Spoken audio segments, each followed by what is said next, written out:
मैंने कहा अपलोड करने, मेरा आज बैटरी भी मेरी कम है। कब करेंगी? कर दे, बैटरी कम है आज। क्या? इसीलिए तो कह रही हूँ जल्दी जल्दी कर दो। अब खोला है तो वो कम निकली है, अब कर दो तुम, बढ़ा देती हूँ मैं। ओके।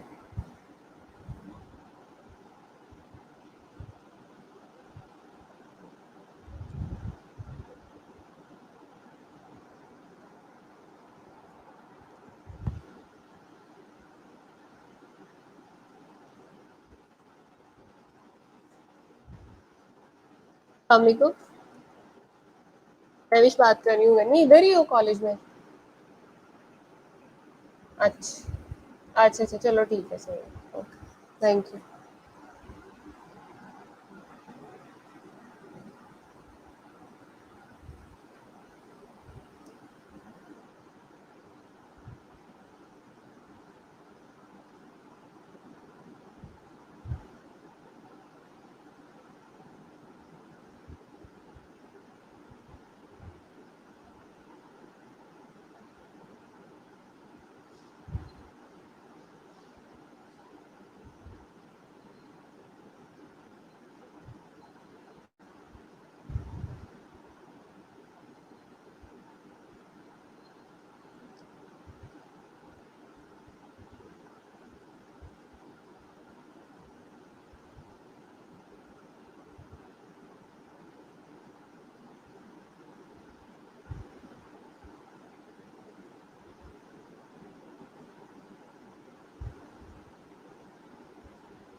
जी अस्सलाम वालेकुम क्लास, आवाज़ आ रही है मेरी आप लोगों को? अगर आवाज़ आ रही है तो सबसे पहले मुझे इनबॉक्स करें ताकि मैं अपना लेक्चर स्टार्ट करूं।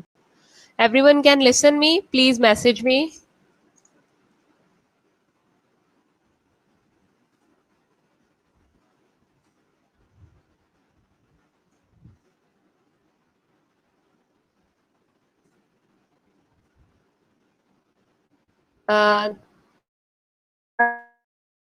स्टार्ट करूं? Okay good. माइक्रोबियल जेनेटिक्स है आज हमारा पहला लेक्चर जो है इस पे माइक्रोबायोलॉजी का। या आप लोगों ने थोड़ा सा कॉन्सेप्ट एक से दो दफा, यानी जब लेक्चर को आप पढ़ेंगे तो आपको चीजें समझ आनी शुरू होगी। माइक्रोबायोलॉजी जो है वो मैंने आपको पहले, बैक्टीरियाज के नाम है, वायरसेस के नाम है, प्रोटोजुआ के नाम है, ये वन गो में आपको कभी भी नहीं याद होंगी चीजें। आपको 2 से 3 मरतबा 4 मरतबा लेक्चर को पढ़ना पड़ेगा, तब फिर ही जो है ना वो आपको चीजें याद होंगी। और आज का थोड़ा सा वैसे कॉन्सेप्चुअल है, तो आज के लिए आपको थोड़ा सा और केयरफुल होना पड़ेगा। जेनेटिक्स क्या होती है? जेनेटिक्स यही होती है ना कि आप हेरिडिटी में जो भी इंफॉर्मेशन ट्रांसफर करते हो, आप लोग अपने पेरेंट्स से जो चीजें लेके आए हो, आपकी शक्ल है, आपकी आदत है, आपकी नेचर है, ठीक है, आपके हाथ पांव है, आपका बोलने का स्टाइल है, आपका खाने का स्टाइल है। तो कुछ चीजें आप अपने पेरेंट्स से जब लेते हो तो कुछ चीजें आपकी मदर पे होती हैं, कुछ चीजें आपकी फादर पे होती हैं, ठीक है, कुछ चीजें आपके करीबी अंकल से भी मिलती जुलती हैं, यानी कि इस तरह से जो आपके करीबी मामू चाचू जो भी हैं उनके साथ आपकी आदतें मिलती जुलती हैं। कई लोगों को गुस्सा जो है वो अपने किसी अंकल की तरह आता है, कईयों को किसी आंटी की तरह आता है। तो this is called basically what, genetics.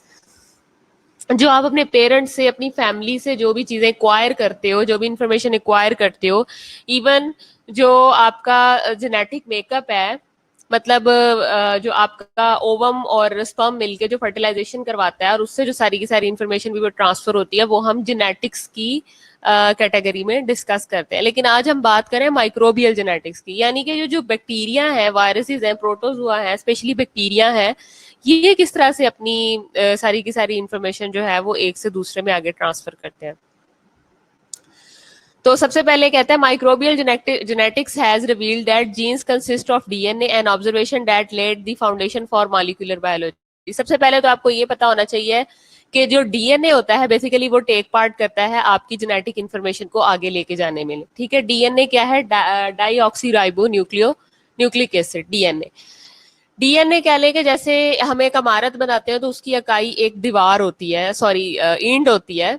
इसी तरह से जितनी भी आपकी जेनेटिक इंफॉर्मेशन जो कि एक से दूसरे में ट्रांसफर होती है, माँ से बच्चे में, बाप से बच्चे में ट्रांसफर होती है, उसकी इकाई डीएनए होती है, ठीक है। Subsequent investigations of bacteria revealed the presence of restriction enzymes that cleave DNA at the specific site, giving rise to DNA restriction fragments. अब आपने याद रखना है कि दो तरह के आपके पास जो है ना वो एंजाइम्स होते हैं, ठीक है। डीएनए की दो तरह की साइट्स होती हैं। एक वो साइट होती है जिसने प्रीवियस डीएनए यानी कि मदर के डीएनए से उस साइट को काटना होता है, उसके लिए जो एंजाइम यूज होता है वो रिस्ट्रिक्शन फ्रेगमेंट्स है, रिस्ट्रिक्शन एंजाइम है। यानी कि मदर के डीएनए से उसने उतनी इंफॉर्मेशन को काटना है और आगे बच्चे में प्रोसेस करवाना है, यानी कि जो आपका मदर बैक्टीरिया है उससे उसने इस इंफॉर्मेशन को कट डाउन करना है और आगे न्यू बैक्टीरिया के अंदर ट्रांसफर करना है। तो ये है आपका रिस्ट्रिक्शन एंजाइम। और ये प्रोसेस क्या कहलाता है? डीएनए की साइड पे जो कटिंग होती है और उससे एक जो टुकड़ा उतरता है उसे रिस्ट्रिक्शन फ्रेगमेंट कहते हैं। फ्रेगमेंट बोलते हैं पीस को। नेक्स्ट आपके पास आती है एम्पलीफिकेशन। एम्पलीफाई होता है किसी भी चीज को बढ़ूती देना, आगे की तरफ प्रोसेस करवाना, ठीक है। तो सबसे पहले कटिंग होगी तो आगे बढ़ूती होगी ना, पहले डिटैचिंग होगी मदर से तो फिर ही आगे बच्चे में एम्पलीफिकेशन होगी ना। तो कहते हैं amplification of specific region of DNA also can be achieved with bacterial enzyme using the polymerase chain reaction. PCR वो प्रोसेस है जिसके थ्रू हम बैक्टीरियल एम्पलीफिकेशन करते हैं, यानी कि बैक्टीरिया का वो वाला किनारा हम उसको इलोंगेशन देते हैं, ठीक है। और other enzyme based method of nucleic acid amplification, for example transcription mediate amplification. ये एज इट इज आपने एंजाइम के नाम याद रखने हैं। एक पीसीआर है और दूसरा क्या है? Transcription mediate amplification. मैंने आपको पहले ही बताया है कि जब भी जेनेटिक इंफॉर्मेशन की बात होती है तो पहले मदर बैक्टीरिया से उस डीएनए के पार्ट ने कटना है, कट के फिर उसने आगे बच्चे में ट्रांसफर होना है, यानी कि फिर उसने डोनर बैक्टीरिया के अंदर ट्रांसफर होना है। अब जो कटिंग का प्रोसेस है वो रिस्ट्रिक्शन एंजाइम करवाता है, ठीक है। और वो जो टुकड़ा उतरता है उसको रिस्ट्रिक्शन फ्रेगमेंट बोलते हैं। अब एम्प्लीफिकेशन के लिए जो खास किस्म के एंजाइम है वो पॉलीमरेज चेन रिएक्शन है, और दूसरा ट्रांसक्रिप्शन मीडिएट एम्प्लीफिकेशन है, जो कि उसको आगे की तरफ बढ़ने में हेल्प आउट करता है। आगे आ गया जी प्रोकैरियोटिक जिनोम। प्रोकैरियोटिक कौन से ऑर्गेनिज्म होते हैं, आपने बड़ी डिटेल में पढ़ा है, पोस्टर प्रेजेंटेशन दिए कि प्रोकैरियोट्स क्या होते हैं। अब जिनोम कहते हैं कि उनका जेनेटिक मेकअप, उनकी सारी की सारी जीन्स बेस्ड इंफॉर्मेशन। आइए पढ़ते हैं कि वो क्या है। कहता है genome sequence data have indicated that most prokaryotic genomes consist of single circular DNA molecule containing from 580 kbp to more than 4600 kbp of DNA. यानी कि वो कहता है एक तो सिंगल सेलुलर डीएनए मॉलिक्यूल होता है इनके अंदर, प्रोकैरियोट्स के अंदर, फिर आगे उसने इसका साइज लिखा होता है। साइज है 580 केबीपी, यूनिट है किलो बेस पेयर। बेस क्या होती है, ये जो न्यूक्लियोटाइड बेस होती है ना, एडेनिन गुआनिन बेस पेयर जो होते हैं, इनको बोलते हैं। केबीपी यूनिट है, K for kilo, B for base, P for pair. 580 kilo base pair से लेके 4600 किलो बेस पेयर तक डीएनए का साइज हो सकता है। यानी उसके अंदर इतनी ज्यादा न्यूक्लियोटाइड की बेसिस जुड़ती जाती हैं, जैसे ईंट के साथ ईंट जुड़ती जाती है, या जिस तरह आपने देखा छोटे बच्चे ब्लॉक्स बना के खेलते हैं, तो ब्लॉक के ऊपर ब्लॉक जोड़ते जाते हैं, फिर दूसरा ब्लॉक जोड़ते जाते हैं, फिर तीसरा ब्लॉक। इसी तरह से डीएनए की भी प्रोकैरियोटिक जीनोम में इसी तरह से बेसिस जुड़ती चली जाती हैं 580 से लेके 4600 केबीपी की साइज से, और इस तरह से पूरा का पूरा क्या बन जाता है, आपका जेनेटिक जीनोम बन जाता है, सर्कुलर डीएनए। बैक्टीरिया में also contain extra chromosomal genetic element, ठीक है। कहता है बैक्टीरिया के अंदर एक्स्ट्रा क्रोमोसोमल जेनेटिक एलिमेंट भी होता है।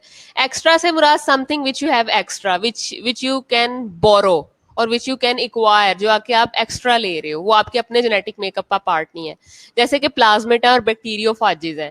प्लाज्मिड्स क्या होते हैं, प्लाज्मिड्स मैंने आपको पहले ही बताया था, वो एक्स्ट्रा क्रोमोसोमल पार्ट होते हैं, ठीक है। मतलब एक्स्ट्रा आपको क्रोमोसोम से मिलते हैं। प्लाज्मिड के और भी फंक्शन होते हैं, लेकिन वो रिप्रोडक्शन में भी काम कर रहे होते हैं, लिहाजा उनको हम कहते हैं कि ये एक्स्ट्रा क्रोमोसोमल है या एक्स्ट्रा जेनेटिक मेकअप है ये।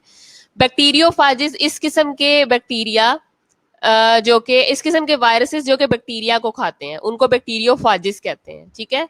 ये फिर क्लियर कर लें, ऐसे वायरसेस जो बैक्टीरिया को खाते हैं उनको बैक्टीरियोफाजिस कहते हैं। Many bacteria contain additional genes on the plasmid that range in size from several to 100 kbp. बहुत से बैक्टीरिया ऐसे भी होते हैं कि जिनमें जीन साइज जो होता है वो रेंज में कई ज्यादा से लेके 100 केबीपी तक भी होता है। 100 केबीपी मतलब किलो बेस पेयर तक। Plasmids are small genetic element that replicate independently of the bacterial chromosome, ठीक है। प्लाज्मिड के बारे में बता रहा है कि स्मॉल जेनेटिक एलिमेंट्स होते हैं जो कि इंडिपेंडेंटली रेप्लिकेट करते हैं बैक्टीरियल क्रोमोसोम के अंदर। अब जरूरी है कि सारी की सारी जो आपकी इंफॉर्मेशन पास आउट होनी है वो इसी से हो, मतलब एक्स्ट्रा क्रोमोसोमली प्लाज्मिड भी उसके अंदर इंक्लूड हो सकता है, ठीक है। और प्लाज्मिड ऐसी चीज है कि जो इंडिपेंडेंटली आगे से आगे मूव करती जाती है। आगे है प्रोकैरियोटिक जीनोम। कहता है most plasmid are circular double stranded DNA molecule varying from 1500 to 400,000 base pair. मैंने पहले भी बताया कि प्लाज्मिड ऐसे पीसेस होते हैं जो कि सर्कुलर होते हैं, गोल गोल होते हैं, डबल स्ट्रैंडेड डीएनए मॉलिक्यूल होते हैं, और साइज इनका क्या है 1500 टू 400,000 बेस पेयर। अब आप देखें कि एक चीज डबल स्ट्रैंडेड है तो ऑब्वियसली उसका साइज भी बड़ा होगा ना, उसमें ज्यादा से ज्यादा बेस पेयर आ रहे होंगे, तो जितने ज्यादा बेस पेयर होंगे, जितनी ज्यादा लेयर्स होंगी, उतना उसका साइज बढ़ता जाएगा। डीएनए सर्कल्स, अब डीएनए के वो सर्कल जो कि क्रोमोसोम भी हो सकते हैं और प्लाज्मिड भी हो सकते हैं, which contain genetic information necessary for their own replication are called replicons. अब डीएनए बेसिकली बंद है in the form of chromosome और in the form of the plasmid. DNA basically क्या है, डीएनए बेसिकली जेनेटिक इंफॉर्मेशन है जिसने बताना है कि आगे आने वाले बैक्टीरिया की आंख कैसी है, आगे आने वाले बैक्टीरिया की नाक कैसी है, आगे आने वाले बैक्टीरिया जो है वो गट का बैक्टीरिया, नोज का बैक्टीरिया, यूरिथ्रा का बैक्टीरिया, ठीक है। ये सारा डीएनए ने जो है ना वो आपको हेल्प आउट करनी है बताने में।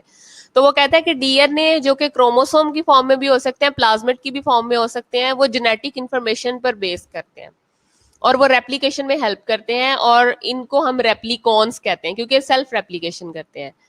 आगे है, कहता है bacteria usually have only one copy of their chromosomes, they are therefore haploid. अब जाहिर सी बात है, आपने शायद जिन्होंने एफएससी की हो उन्होंने दो टर्म सुनी होंगी, डिप्लॉइड और haploid.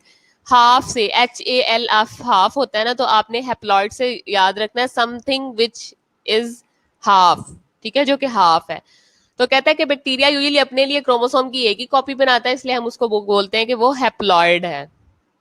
because bacteria have only one chromosome, alteration of gene mutation will have more obvious effect on the cell. ठीक है, और जो चेंज भी आनी है बैक्टीरिया के अंदर वो इसी एक क्रोमोसोम की वजह से आनी है. ठीक है, जो म्यूटेशन होनी है, जो उसने बदली करनी है, अल्ट्रेशन करनी है, वो भी एक क्रोमोसोम से करनी है. लिहाजा उस एक का सेल पूरे के ऊपर वो कहता है कि बहुत ज्यादा इफेक्ट होता है. आगे कहता है many plasmid carry genes that mediate their transfer. बहुत से प्लाज्मिड ऐसे होते हैं जो जिन्होंने कि आपको पता है कि जीन्स को कैरी किया होता है और वो ट्रांसफर करते हैं अपने आप को from one organism to another organism, as well as other genes associated with acquisition और रीअरेंजमेंट्स ऑफ डीएनए. कहता है कि प्लाज्मिड ही वो इंफॉर्मेशन होती है जिसके अंदर डीएनए पैकिंग मटेरियल में होता है, बंद होता है, और वो जंप करके माँ से बच्चे में और from mother bacteria two donor bacteria transfer हो जाता है. ठीक है, और इसके अलावा वो कहता है कि वो इसके अंदर रीअरेंजमेंट भी कर सकता है अपनी मर्जी से, और या कोई बाहर से भी कोई नई चीज एक्विजिशन हासिल कर सकता है. एक्विजिशन कहते हैं किसी चीज का एक्वायर करना, हासिल करना. Therefore, genes with independent evolutionary origins may be assimilated by plasmids that are widely disseminated among bacterial population. इस वजह से वो कहता है कि इनके अंदर एवोल्यूशनरी चेंजेस है. ठीक है, ये सारी की सारी प्लाज्मिड बेस्ड जीन्स जो होती हैं, असिमिलेटेड होता है, इकट्ठे होना, जमा हो जाती हैं एक ही प्लेटफॉर्म के अंदर, और फिर वो ये जो चेंजेस आती है वो बैक्टीरियल पॉपुलेशन के अंदर सारी की सारी इक्वली वाइडली डिस्ट्रीब्यूट हो जाती है. इस पॉइंट का मतलब ये है कि फॉर एग्जाम्पल अगर एक ऐसा बैक्टीरिया जो कि अपने अंदर म्यूटेशन ले आया है या उसके जेनेटिक मेकअप के अंदर कोई इंडिपेंडेंट चेंज आ गया जो कि मदर के अंदर नहीं था लेकिन बच्चे के अंदर आ गया. ठीक है, यानी कि जो मदर प्लाज्मिड है या मदर डीएनए उसमें नहीं था लेकिन आगे से डोनर में आ गया, तो अब आगे से डोनर जो नई कॉपीज बनाएगा, आगे से डोनर जो नए बच्चे देगा, उसके अंदर फिर ये सारा का सारा इक्वली ये चीज कॉपी होती जाएगी, क्योंकि आगे जो नई चीज बननी है वो इस चेंज वाले बच्चे से होनी है ना, चेंज वाले बैक्टीरिया से होनी है. ठीक है, सो दैट्स वाई इसका ये मतलब है. आगे है ट्रांसपोजोन्स. ट्रांसपोजोन्स का दूसरा नाम है in short form jumping genes. ऐसी जीन्स जो कि जंप करती हैं, जंप करके एक जगह से दूसरी जगह, एक से दूसरे में ट्रांसफर होती हैं.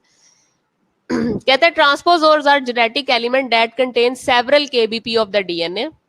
यानी कि इनके अंदर डीएनए के अंदर जो बेस पेयर है वो ज्यादा होते जाएंगे. सेवरल केबीपी का मतलब है साइज बढ़ता जाएगा. ठीक है, सेवरल केबीपी पे मुनहसर होती हैं, including the information necessary for their migration from one genetic locus to another.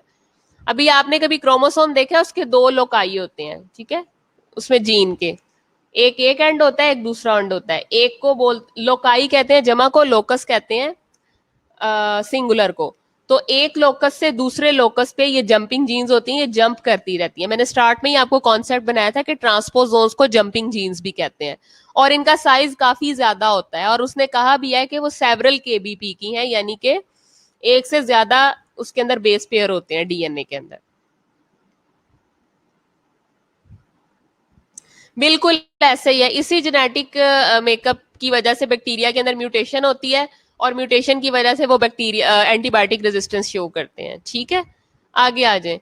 आगे कहता है the involvement of the relatively short transposons. अब ज्यादा से ज्यादा शॉर्टेस्ट ट्रांसपोजोन की उसने एग्जांपल दी है 750 to 2000 kbp, kilo base pair long तक हो सकती हैं, known as insertion element produce the majority of the insertion mutation. यानी कि जो म्यूटेशन होनी है ना, जो चेंज आना है इन ट्रांसपोजोन्स की वजह से, वो मैक्सिमम कहते हैं 750 टू 2000 किलो बेस पेयर की होती हैं, और इस साइज से म्यूटेशन होना स्टार्ट होती है. इतनी साइज की अगर हमारे पास ट्रांसपोजोन होगी तो इस साइज के फिर हम कह सकते हैं कि म्यूटेट होगा.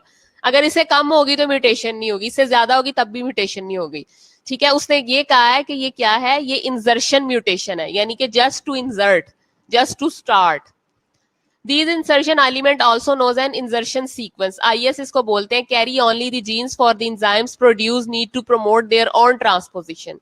Almost all bacteria carry IS insertion elements with each species harboring its own characteristics one. ठीक है, नीचे जो IS है ना, insertion sequence जिसको कहा गया है, ये बड़ी इंपॉर्टेंट चीज है. अगर insertion sequence नहीं होगा तो आप कह लें कि 750 टू 2000 केबीपी की अगर इंसर्शन साइट नहीं होगी तो म्यूटेशन नहीं होगी. और वो ये कहता है कि एवरी जो स्पीशीज है उसके अंदर अपनी कैरेक्टरिस्टिक्स की इंजर्शन सीक्वेंस होती है. इधर इंजर्शन सीक्वेंस होगा तो ये प्रोसेस होगा, अगर अदरवाइज ट्रांसपोजोन्स का कोई फंक्शन नहीं है फिर बैक्टीरिया के अंदर. ठीक है. Virus are capable of survival but not growth in the absence of the cell host. हमें पता है कि वायरस वैसे तो फिजा में खुली एज ए क्रिस्टल, बर्फ के क्रिस्टल या वैसे क्रिस्टल के तौर पे घूमते रहते हैं और बेजान होते हैं, लेकिन जैसे ही उनको कोई भी लिविंग ऑर्गेनिज्म मिलता है, कोई लिविंग बॉडी मिलती है, तो वो एक्ट करते हैं लाइक अ लिविंग थिंग. ठीक है. और होस्ट सेल के बगैर वो बेकार है. तो कहता है कि replication of the viral genome depends upon the metabolic energy and the macromolecule synthetic machinery of the host. Obviously कि सारी की सारी हमारी बॉडी के जितने भी इंजाइमेटिक एक्टिविटी है, जितनी भी मेटाबॉलिक एक्टिविटी है, वायरस को उसकी जरूरत है. वायरस उसके बगैर बेकार है. Therefore, successful propagation of the virus requires a stable form that allows the virus to survive in the absence of its host cell. ठीक है. वो कहता है कि स्टेबल फॉर्म वायरस को चाहिए होती है और इसकी एब्सेंस के बगैर वो सर्वाइव नहीं कर सकता. A mechanism for the invasion of the host cell, एक पूरा का पूरा पैथोलॉजी में मैकेनिज्म है जिसके थ्रू वायरस जो है वो अपनी प्रोटीन, अपनी जीनोम को होस्ट सेल की बॉडी के अंदर जाके, यानी होस्ट के हैं हम लोग हैं, हमारे अंदर जाके पूरा सेट करता है एक प्रोटोकॉल के तहत. ठीक है. एक पूरा मेथड है उसका कि कैसे, ऐसे ही नहीं कि बस वायरस अंदर से बाहर से अंदर आया और बैठ गया जाके, नहीं. पूरी एक कह लें कि मैकेनिज्म, मशीनरी है उसकी, जिसके तहत उसने जाके अंदर अपने आप को इंसर्ट करना है. Genetic information required for replication of the viral components within the cell. ठीक है. जेनेटिक इंफॉर्मेशन रिक्वायर होती है उसको रेप्लिकेशन के लिए, वायरल कंपोनेंट जितने भी हमें चाहिए उससे related. Additional information that may be required for packaging the viral components and liberating the resulting virus from the host cell. ठीक है. अब उसने क्या करना है, उसने आपके होस्ट सेल की बॉडी से भी इंफॉर्मेशन लेनी है. ठीक है. यानी होस्ट सेल की बॉडी से इंफॉर्मेशन लेने से मुराद यह है कि हमारा जो होस्ट सेल है वो किस हद तक ढीठ है. बात लोगों की इम्यूनिटी बहुत अच्छी होती है, तो वायरस के लिए वो होस्ट बड़ा ढीठ होगा.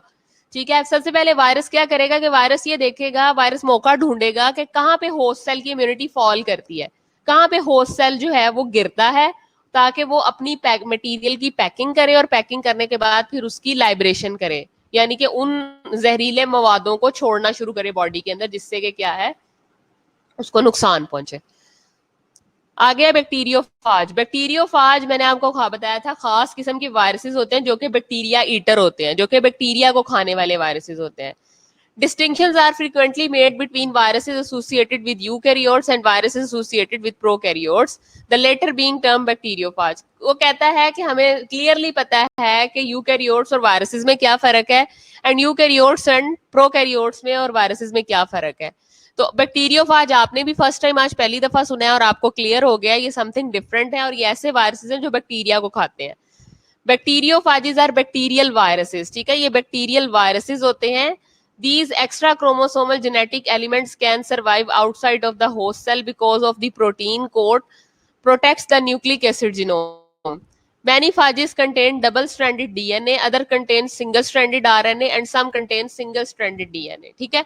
कुछ बैक्टीरियोफाजेस ऐसे होते हैं जिनमें डबल स्ट्रैंडेड डीएनए होता है, कुछ ऐसे होते हैं जिनमें आरएनए होता है, कुछ ऐसे होते हैं जिनमें वो आरएनए भी हो सकता है और डीएनए भी हो सकता है. It depends. Unusual bases such as hydroxymethyl cysteine, ये आपने एज इट इज बेस का नाम याद रखना है. कहता है ये अनयूजुअल बेस है, कभी कभी पाई जाती है लेकिन बड़ी इंपॉर्टेंट है. नाम क्या है? हाइड्रोक्सीमेथाइल सिस्टोसाइन.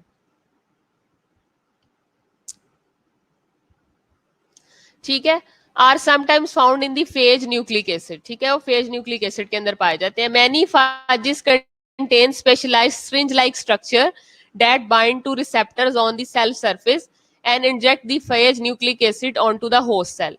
यानी कि ये क्या करते हैं कि ये बैक्टीरिया जो है, बैक्टीरिया ईटर जो है, सिरिंज लाइक स्पेशलाइज खास किस्म के स्ट्रक्चर होते हैं. जैसे सिरिंज की नोक से आगे से हम लोग इंसर्ट करते हैं तो बॉडी में एंटर हो जाती है ना, इसी तरह से बैक्टीरियोफाजिस जो होते हैं इनकी आगे से सिरिंज लाइक स्ट्रक्चर होते हैं जो कि क्या करते हैं, जो कि पेनिट्रेट करवाते हैं रिसेप्टर सेल सरफेस के ऊपर बॉडी के अंदर होस्ट सेल की.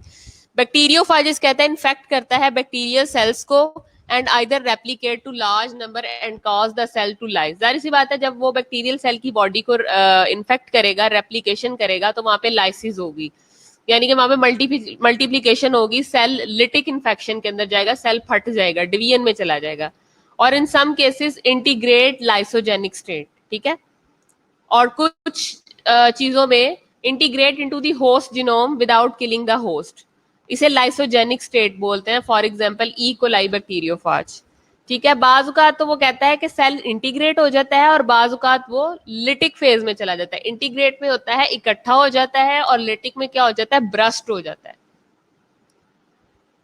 Some lysogenic bacteriophage carry toxin genes. For example, Corynebacterium, Corynephage beta carries the genes for the diphtheria.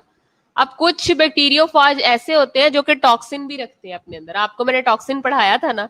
तो अब ये ऐसे जालिम बैक्टीरिया होते हैं, ऐसे वायरसेस होते हैं खतरनाक, जो कि अपने अंदर टॉक्सिन भी रखते हैं. अब जो आपका डिफ्थीरिया है जिसे खुन्नाक कहते हैं, उसके अंदर जो बैक्टीरियोफाज होता है वो कोराइनीफाज बीटा है, जो कि कैरीज करता है genes for diphtheria toxin. Bacteriophage lambda remains lysogenic as long as receptor protein is synthesized and prevents the phage from becoming unintegrated. अब पीछे हमने पढ़ा था बैक्टीरियोफाज या तो लिटिक फेज में रहता है या फिर वो किस फेज में रहता है, इंटीग्रेटेड फेज में रहता है.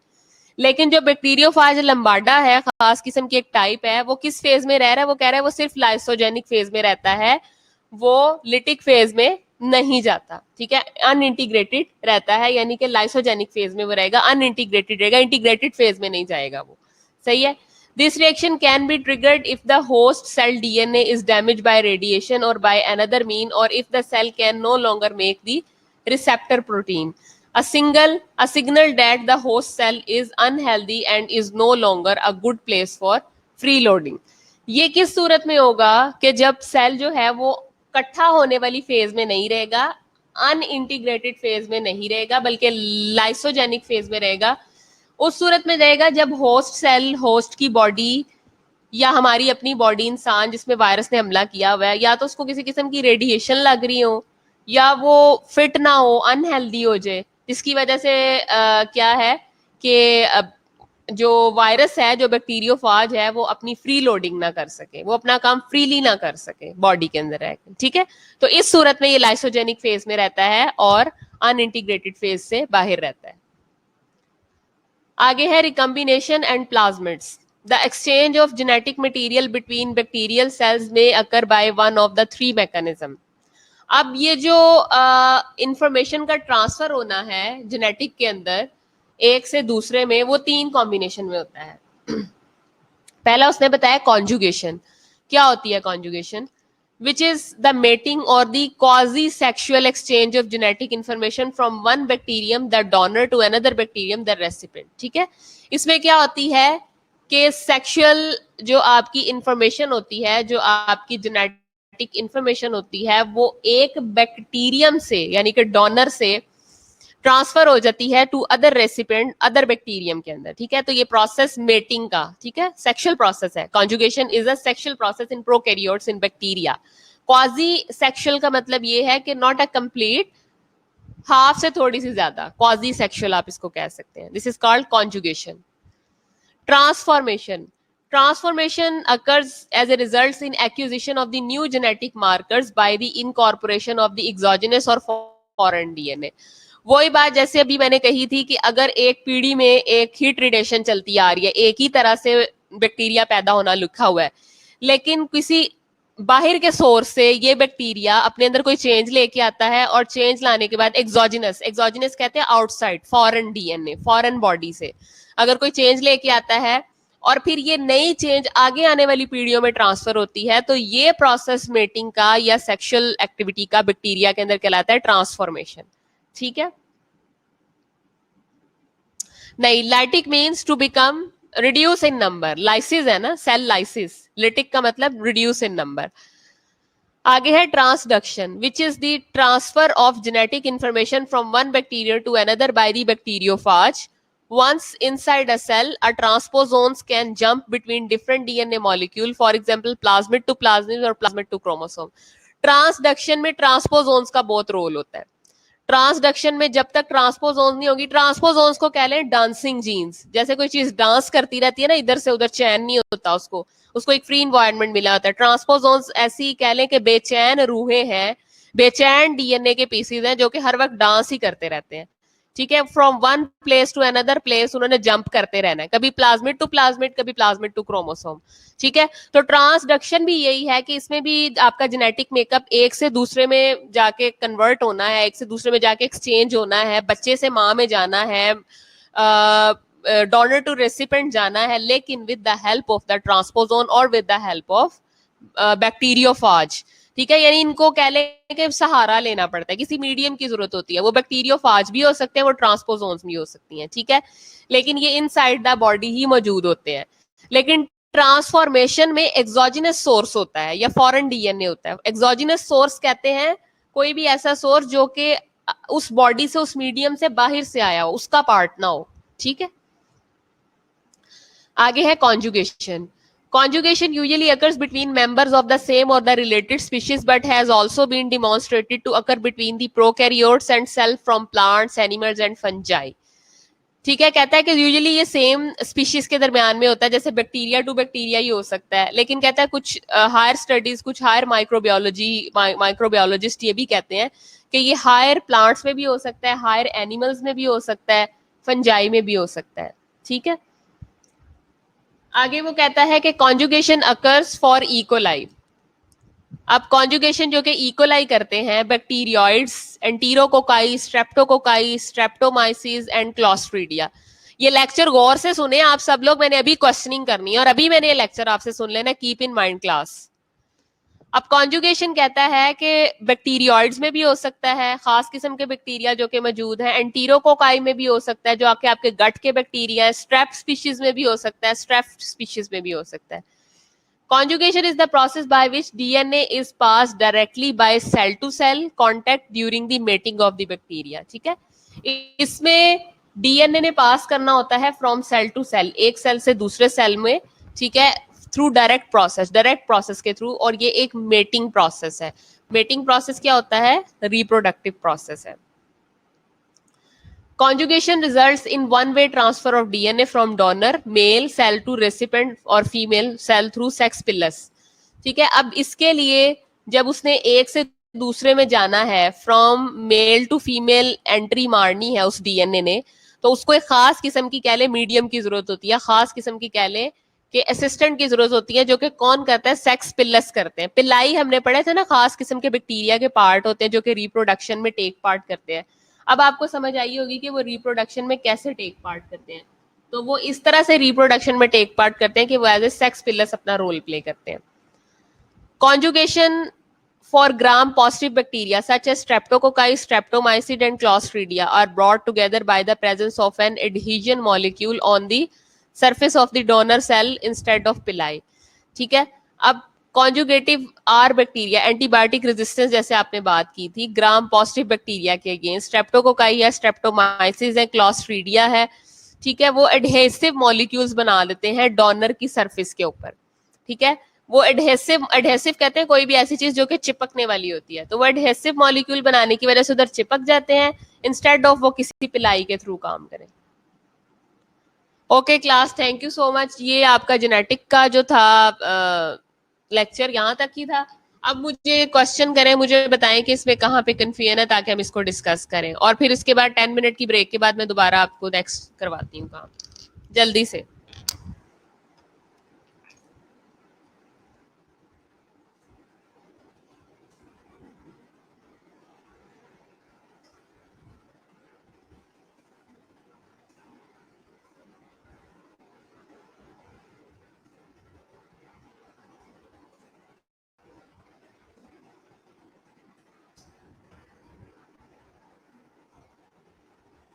सबको समझ आ गया? सबको ये चीजें क्लियर हो गई है या नहीं हुई?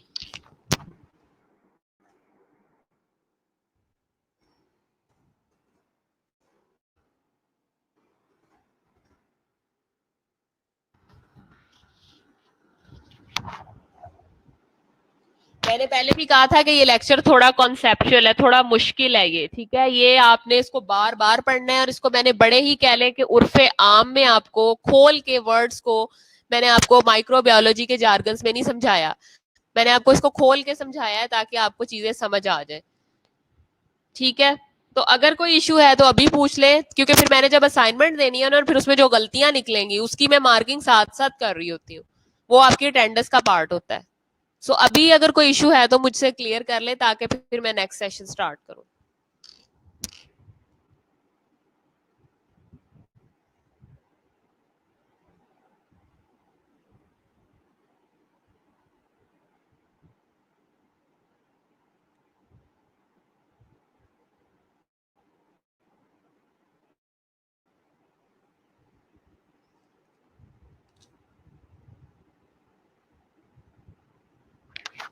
चले, ये तो बहुत अच्छी बात हो गई हीरा। और किसी को कोई मसला? वायरल जीनोम कहते हैं कि वायरस की जितनी भी जेनेटिक मेकअप की बॉडी होती है, वायरस ने अपनी जितनी भी इंफॉर्मेशन डोनर से रेसिपेंट के अंदर ट्रांसफर करनी होती है, उसको वायरल जीनोम कहते हैं। जीनोम बेसिकली जेनेटिक मेकअप से अखज किया गया है। जीनोमिक वर्ड जो है वो जीन से निकला है, ठीक है। तो जीनोम जो होता है वो, उसका मतलब ये होता है कि सारी की सारी आपकी जो जेनेटिक इंफॉर्मेशन है ना, जो कि आगे माँ से बच्चों में, पेरेंट्स से बच्चों में, या एक मदर डोनर वायरस से जो आपके आगे दूसरे वायरस में ट्रांसफर होनी है, नए बनने वाले वायरस में, उसको वायरल जीनोम कहते हैं। यानी कि कह लें कि थ्रू आउट उसकी जेनेटिक इंफॉर्मेशन को बोलते हैं वायरल जीनोम। आप लोग इसको पढ़े। 5 मिनट की ब्रेक है, फिर मैं दोबारा आती हूँ इसी सेशन को, फिर दोबारा कंटिन्यू करते हैं नेक्स्ट में।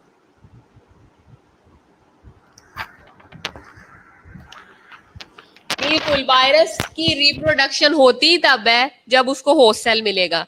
इस तरह फिजा में बेतहाशा वायरस है, बहुत ज्यादा वायरस है इस वक्त फिजा में हीरा। और प्रॉब्लम ये है कि वो एज अ क्रिस्टल है। जैसे आपने बर्फ के क्रिस्टल कभी देखे हैं? बर्फ ऊपर फ्रीजर में बर्फ जब जम जाती है तो अक्सर वो कलमे सी बनी हुई होती है, क्रिस्टल से बने हुए होते हैं। बिल्कुल वायरस इसी तरह से क्रिस्टलाइज फॉर्म में होता है, ठीक है, ऊपर फिजा में। लेकिन जैसे ही वो नीचे आता है और उसको होस्ट सेल की बॉडी मिलती है, उसको सारे के सारे सेलुलर और मेटाबॉलिक प्रोसेस अंदर हुए हुए मिल रहे होते हैं, एनवायरमेंट मिलता है, और फिर वायरस अपना प्रोटीन, अपना प्लाज्मिड, अपना जितना भी कह लें कि रिप्रोडक्शन का वो जो मशीन है उसको ऑन कर देता है, और फिर होस्ट सेल की बॉडी को यूज करते हुए अपनी आगे से नस्ल कशी करता है, अपनी नस्ल बढ़ाता है, ठीक है।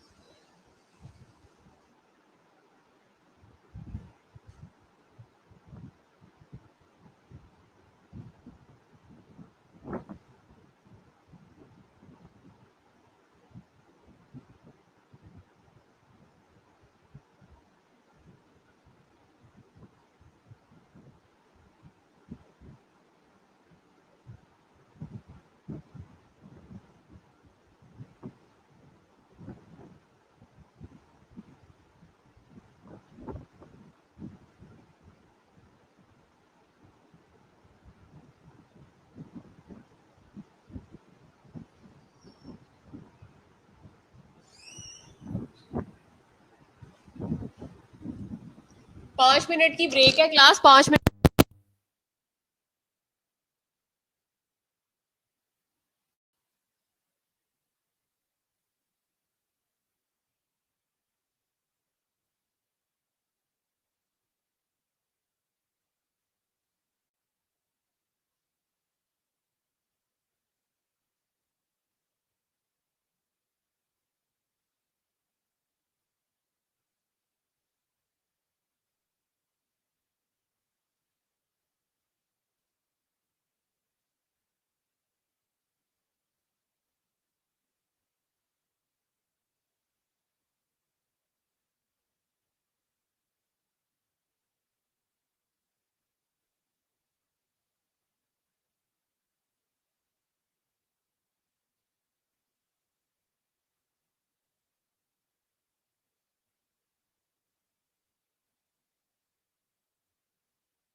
ओके क्लास, सब लोग यहाँ पे प्रेजेंट हैं? हम मैं नेक्स्ट प्रेजेंटेशन स्टार्ट करूँ?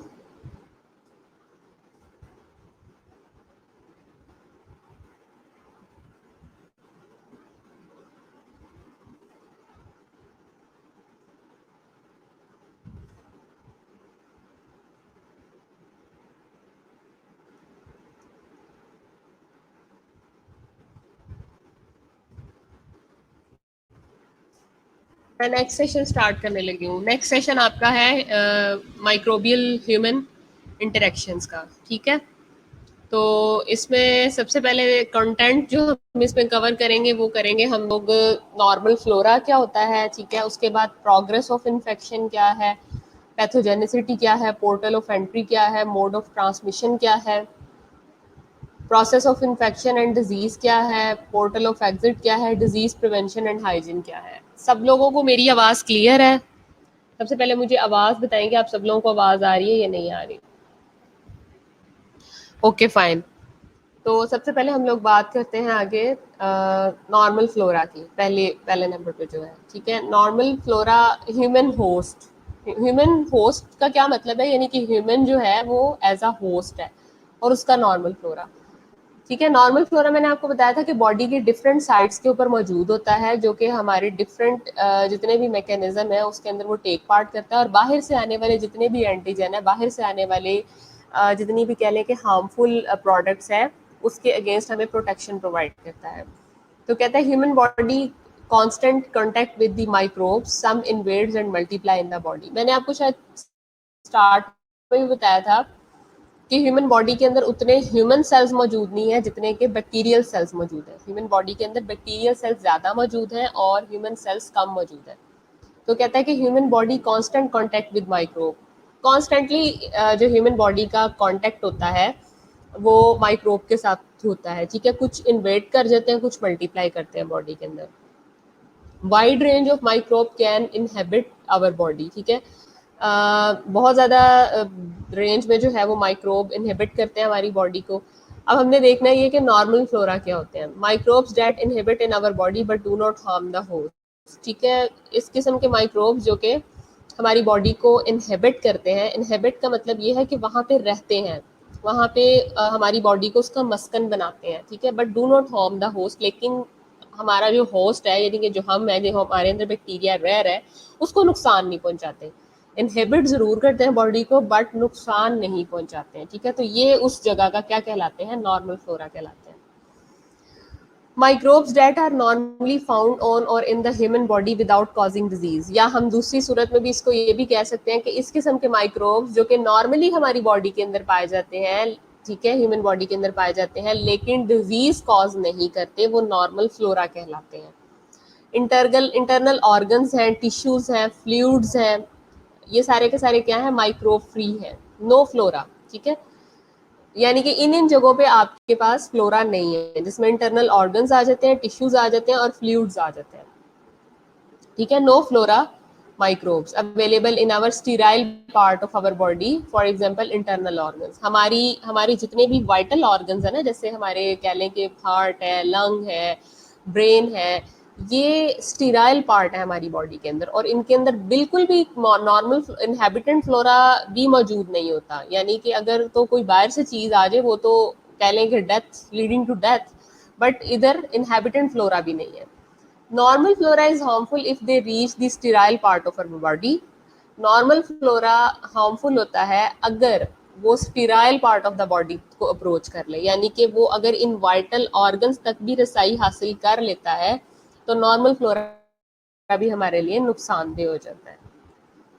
ओके, आगे है sites that harbour a normal flora. अब वो कौन कौन सी साइट्स हैं, मैंने आपको असाइनमेंट भी दिया, लिहाजा लेक्चर आपने गौर से सुनना है ताकि आपको असाइनमेंट करने में प्रॉब्लम फेस ना करनी पड़े।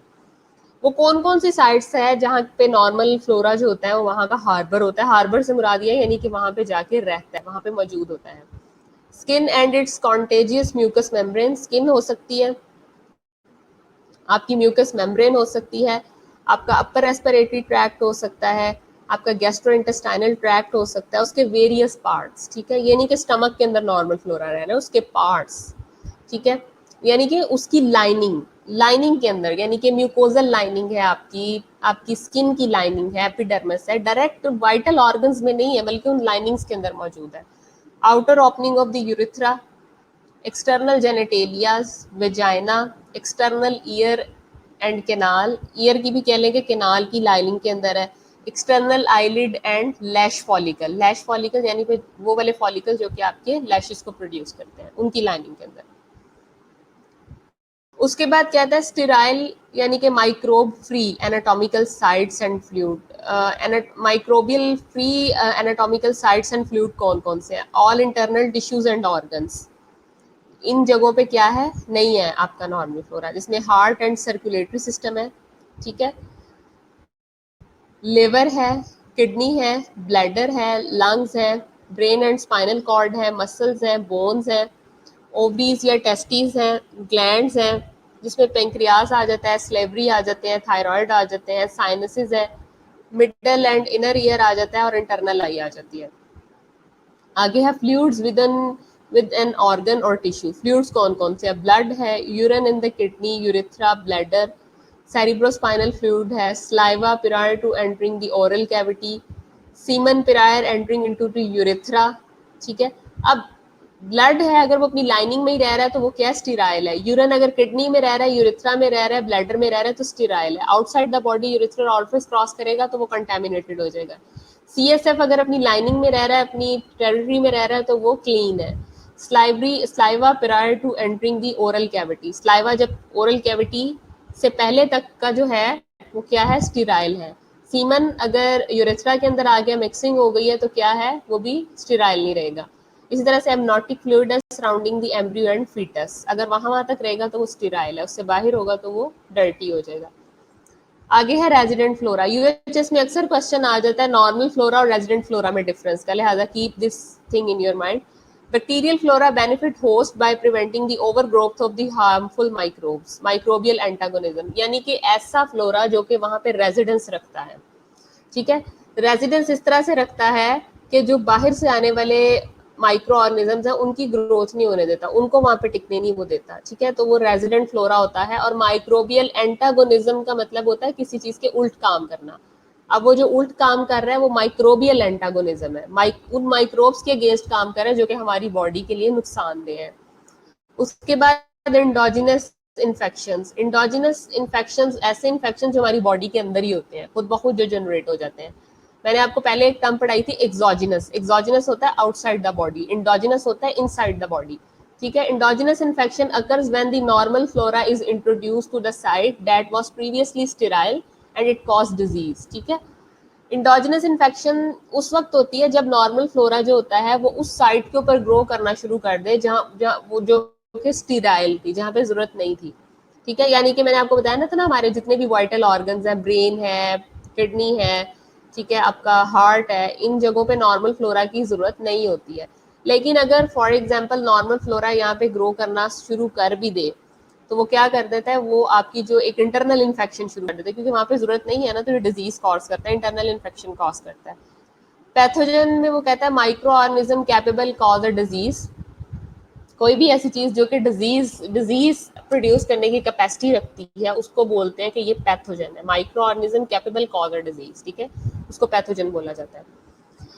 नॉर्मल फ्लोरा में कुछ बेनिफिशियल आउटकम्स भी होते हैं, कुछ एडवर्स इफेक्ट भी होते हैं। बेनिफिशियल आउटकम्स में रिमूव्ड बाय इम्यून सिस्टम, ठीक है। ये क्या होता है बेनिफिशियल आउटकम्स में? कि ये रिमूव्ड हो जाते हैं bye immune system, microbial antagonism के तौर पे भी काम करते हैं, ठीक है। उसके बाद एडवर्स इफेक्ट्स क्या है? Escape immune system, sometime immune system के ये अगेंस्ट भी काम करते हैं। Multiply and disturb sterile tissue, बाजुकात नहीं भी जरूरत होती तो वाइटल ऑर्गन्स के अंदर घुस के वहां पे मल्टीप्लाई करना शुरू कर देते हैं और नुकसान भी पहुंचाते हैं। Cause a disease to internal organs, और जितनी भी इंटरनल ऑर्गन्स हैं उनके अंदर डिजीज कॉज करने का भी यही एक बहुत बड़ा सोर्स होते हैं। यानी कि आपने कभी वर्ड सुने ऑटो इम्यून, इसी तरह से ऑटो माइक्रो ऑर्गेनिज्म होते हैं ये, यानी कि नॉर्मल काम करते करते, अच्छा काम करते करते जो है ये हमारी बॉडी को नुकसान पहुंचाना शुरू कर देते हैं। ऑटोइम्यून डिजीज में भी तो यही होता है ना, खास किस्म की रेडिएशंस होती हैं, खास किस्म के माइक्रो ऑर्गेनिज्म होते हैं जो कि हमारी बॉडी के लिए पहले बेनिफिशियल होते हैं, लेकिन वो एकदम से हमारी बॉडी को नुकसान पहुंचाना शुरू कर देते हैं, ठीक है। तो ये इस किस्म की कह लें कि ऑर्गेनिज्म होते हैं नॉर्मल फ्लोरा के, समटाइम ये अच्छे होते होते हमारे साथ बुरे हो जाते हैं और हमें नुकसान पहुंचा देते हैं, जहाँ पे इनकी जरूरत नहीं होती है वहां ग्रो करके, ठीक है। आगे है, पहला पार्ट था नॉर्मल फ्लोरा। सेकंड पार्ट जो हमने इस कंटेंट में डिस्कस करना है वो है आपका progress of infection. Major factors in the development of an infection, वो कौन कौन सा है? प्रोग्रेस ऑफ इन्फेक्शन जिसमें पैथोजेनिसिटी आ जाती है, पोर्टल्स ऑफ एंट्री आ जाती है, मोड्स ऑफ ट्रांसमिशन आ जाता है, process of infections and disease आ जाता है, एंड पोर्टल ऑफ एग्जिट आ जाता है। अब हम इन सब पैरामीटर्स को इंडिविजुअली डिस्कस कर लेते हैं। सबसे पहले हमारे पास pathogenicity. Pathogenicity, ability of the microbe to cause infection, ठीक है। जेनिसिटी, जेनिसिटी मतलब जनरेशन ऑफ और producing of something particular, some particular ability to produce, ठीक है। यानी जेनेसिटी होता है जनरेट करना, ठीक है। एबिलिटी रखना, किस चीज की एबिलिटी रखना? अब पीछे जो चीज लगी हुई है जेनेसिटी से पीछे, पैथो, और पैथो क्या है? पैथो मतलब रिलेटेड फ्रॉम माइक्रो ऑर्गेनिज्म, ठीक है। तो एबिलिटी ऑफ द माइक्रोब्स, ठीक है, माइक्रो ऑर्गेनिजम्स की एबिलिटी इन्फेक्शन कॉज करने के लिए, ability of the microbes to cause the infection is called pathogenicity. Virulence क्या होती है? वायरुलेंस कहते हैं degree to which microbes can invade and damage the host tissue, यानी कि किस हद तक माइक्रो ऑर्गेनिज्म जो है वो इन्वेड कर सकते हैं, हमला कर सकते हैं और डैमेज कर सकते हैं होस्ट, जो आपका होस्ट है उसकी बॉडी को, ठीक है। होस्ट जो मतलब होस्ट यही है कि जिस भी लिविंग ऑर्गेनिज्म के अंदर वो मौजूद है, आइदर वो कोई ह्यूमन बीइंग है, आइदर वो कोई एनिमल है, कुछ भी है, बॉडी के अंदर एंटर होने के बाद वो किस हद तक उसका सत्यानाश कर सकते हैं, किस हद तक उसका बेड़ा गर्क कर सकते हैं, इस चीज की डिग्री माइक्रो ऑर्गेनिजम्स की वो क्या कहलाती है? इन्वेड करने की, डैमेज करने की होस्ट टिश्यू को वायरुलेंस कहलाती है। Degree to which microbes can invade and damage the host tissue. Two types of virulency होती है, true pathogens and opportunistic pathogens. अब ये जो वायरुलेंसी होती है ये भी दो तरह की होती है, एक आपके पास ट्रू पैथोजेंस होते हैं और एक अपॉर्चुनिस्टिक पैथोजेंस होते हैं। ट्रू और opportunistic pathogen, true pathogen cause disease in healthy individual, नाम से जाहिर है कि ये डिजीज कॉज करेंगे हेल्दी इंडिविजुअल के अंदर। Associated with specific and recognisable diseases, for example influenza virus, plague, bacillus, malarial, protozoans, ठीक है। यानी कि ये हेल्दी इंडिविजुअल के अंदर तो अगर डिजीज कॉज करेंगे तो ये आपके ट्रू पैथोजेंस होंगे, ठीक है। यानी कि अगर एक हेल्दी बंदा है और अच्छा भला चल फिर रहा है, खा पी रहा है, एकदम से जो है वो उसको इन्फ्लुएंजा वायरस का वो शिकार हो जाता है, प्लेग का शिकार हो जाता है, मलेरिया का शिकार हो जाता है, प्रोटोजोअल इन्फेक्शन उसको हो जाती है, ठीक है। तो ये ट्रू पैथोजन की कैटेगरी में आता है। Opportunistic pathogen causes disease in immune compromise host, ये इम्यून कॉम्प्रोमाइज होस्ट के अंदर डिजीज कॉज करते हैं। Gain access to sterile regions, ठीक है, और ये एक्सेस करते हैं स्टेराइल रीजन। ये इतने खतरनाक होते हैं कि ये उसी वक्त होस्ट के अंदर बीमारी कॉज करते हैं जब इनको पता लगता है कि बंदा थोड़ा सा ढीला हो गया, और we can say when there is a wrong in our body, तो ये उस वक्त अपॉर्चुनिटी लेते हैं और आपकी बॉडी को मुतासर करते हैं। यानी कि जब मिसाल के तौर पे एक टीबी का पेशेंट है, उसका इम्यून सिस्टम ऑलरेडी वीक है, तो साथ में अगर उसको कह लें कि इन्फ्लुएंजा लग गया, साथ में उसको टाइफाइड भी हो गया, साथ में उसको HIV भी हो गया, तो अपॉर्चुनिस्टिक पैथोजन ऐसे होते हैं जो कि इन्वेड ही उस वक्त करते हैं, हमला ही उस वक्त करते हैं जब उनको पता चलता है कि अब जो जिस जिस पेशेंट के अंदर जाके हमने रहना है उसका इम्यून सिस्टम ऑलरेडी वीकेंड हुआ हुआ है, ठीक है। और ख़ास तौर पे ये उन जगहों के ऊपर एक्सेस लेते हैं, उन जगहों पे रसाई हासिल करते हैं, उन जगहों पे जाके इन्फेक्शन कॉज करने की बात करते हैं जो कि स्टीराइल रीजन होते हैं। स्टीराइल रीजन क्या होते हैं? साफ हिस्से, पाक हिस्से, जैसे हमारे वाइटल ऑर्गन है, हमारे लंग्स है, हमारा ब्रेन है, और हमारी दूसरी जितने भी वाइटल ऑर्गन है, हार्ट वगैरह हो गया, ये वहाँ पे एक्सेस लेने की कोशिश करते हैं। अब उसके बाद कहता है factor that weaken host defence and increase susceptibility to infection. अब कौन कौन से फैक्टर्स हैं जो कि वीकन कर देते हैं होस्ट डिफेंस को और इंक्रीज कर देते हैं ससेप्टेबिलिटी टू इन्फेक्शन को? Old age and extreme youth, या तो बहुत ज़्यादा एज का होना, ये भी आपको पता है ओल्ड एज जो है वन ऑफ द फैक्टर जो कि वीक कर देता है आपके होस्ट डिफेंस को। दूसरा आपकी एक्सट्रीम यूथ, यानी कि आप बहुत यंग हैं, फॉर एग्जांपल इन्फेंसी, मतलब बच्चे हैं, एज कम है, या प्री मेच्योरिटी है। प्री मेच्योरिटी यानी कि एट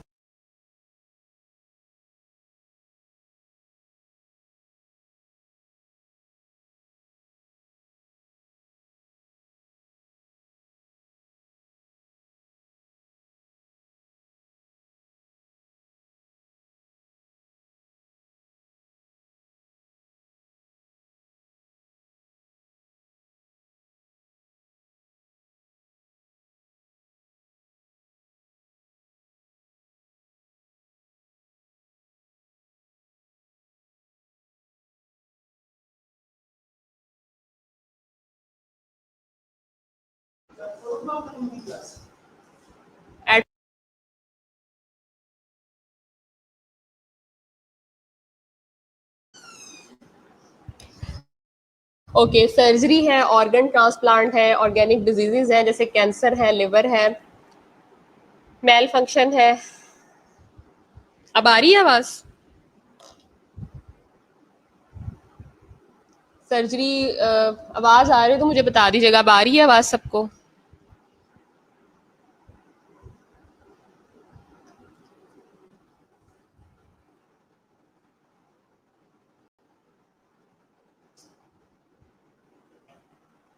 मुझे मैसेज करें।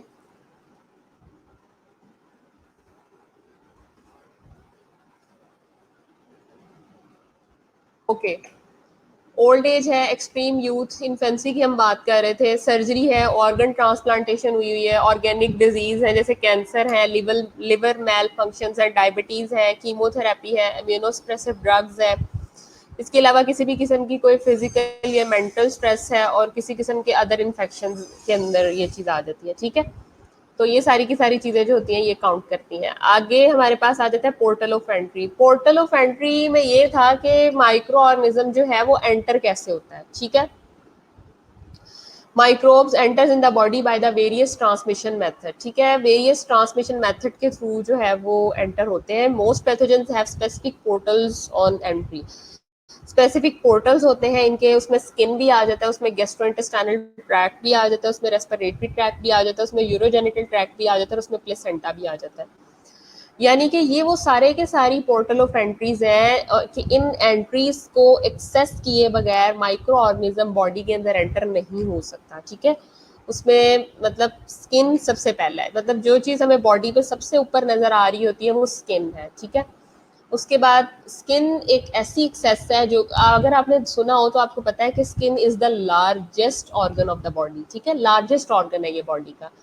पोर्टल ऑफ एंट्री का मतलब ही ये है, पोर्टल कहते हैं रास्ते को और एंट्री कहते हैं दाखिली रास्ता, ठीक है। मैंने थोड़ा सा आपको इसको खोल के बताया है। पोर्टल ऑफ एंट्री यानी कि कोई भी माइक्रो ऑर्गेनिज्म जब बॉडी के अंदर फर्स्ट टाइम इन्वेट करता है तो उसका पोर्टल ऑफ एंट्री क्या है, उसका दाखिली रास्ता क्या है। तो वो कहता है कि माइक्रोब्स एंटर जब बॉडी के अंदर होते हैं तो वो वेरियस ट्रांसमिशन मेथड के थ्रू भी इवन जो है ना वो एंटर हो जाते हैं। इसमें पैथोजेंस जो एंट्री लेते हैं वो सबसे पहले जो टारगेट करते हैं वो स्किन के थ्रू करते हैं, ठीक है। स्किन इनका सबसे इंपॉर्टेंट होता है। उसके बाद गैस्ट्रोइंटेस्टाइनल ट्रैक्ट है, जीआई ट्रैक्ट है। उसके बाद आपके पास रेस्पिरेटरी ट्रैक्ट आ जाता है। रेस्पिरेटरी ट्रैक्ट जो है वो बहुत ज़्यादा के थ्रू ये एक्सेस लेते हैं। यूरोजेनिटल ट्रैक्ट के थ्रू लेते हैं, प्लेसेंटा के थ्रू ये लेते हैं, ठीक है। ये सारी की सारी चीज़ें जो है ना ये इसके थ्रू जो है ना वो लेते हैं। स्किन से कैसे लेते हैं? स्किन में जैसे देखें आप, ये बहुत कॉमन है आजकल। आगे जब मौसम आता है डेंगू का तो स्किन में क्या है कि ये आप मॉस्किटो देख रहे हैं, इसने क्या करना है, यहाँ पे मैकेनिकल रबिंग करनी है, ठीक है। और बॉडी के अंदर दाखिल हो जाना, ब्लड के अंदर दाखिल हो जाना और वहाँ पे एक्सेस ले लेंगे। Mosquito bite skin and cause malaria, enters body through bite skin, ठीक है। मलेरिया जो है आपका प्लाज्मोडियम जो है आपका मलेरिया सॉरी पैरासाइट, वो कैसे एक्सेस लेता है आपके ब्लड के अंदर, वो स्किन को अब्रेड करने के बाद, स्किन को ब्रेक करने के बाद जो है वो बॉडी के अंदर एंट्री लेता है, उसको बाइट करता है और फिर वो एक्सेस लेता है और वो फिर आपके अंदर जो है वो सारी की सारी एक्सेस हासिल करता है, ठीक है। तो नेक्स्ट आपका जीआई ट्रैक्ट। अब देखा जाए तो जीआई ट्रैक्ट जो है वो कैसे पोर्टल ऑफ एंट्री है। जीआई ट्रैक्ट में आपने देखा है जितना भी आपको इंटेरिक फीवर होता है, आप लोग अगर वार्ड्स में काम करते हैं, आगे बरसात का मौसम आएगा, डायरिया, पेट खराब, टाइफाइड, वॉमिटिंग, इलेक्ट्रोलाइट इम्बैलेंस। तो ये सारी की सारी इसके अंदर जितने भी बैक्टीरिया होते हैं वो इंटेरिक जो फीवर है वो कॉज करवाते हैं और वो आपकी गट को टारगेट करते हैं।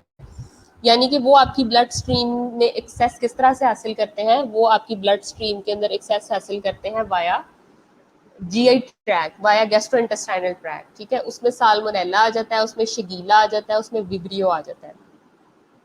ये तो थे बैक्टीरिया जिसमें साल्मोनेला है, शिगीला है और विब्रियो है। अब कुछ वायरसेस भी हैं जिसमें जैसे कि मिसाल के तौर पे पोलियो वायरस है, ठीक है। इसके अलावा हेपेटाइटिस ए वायरस है, ठीक है।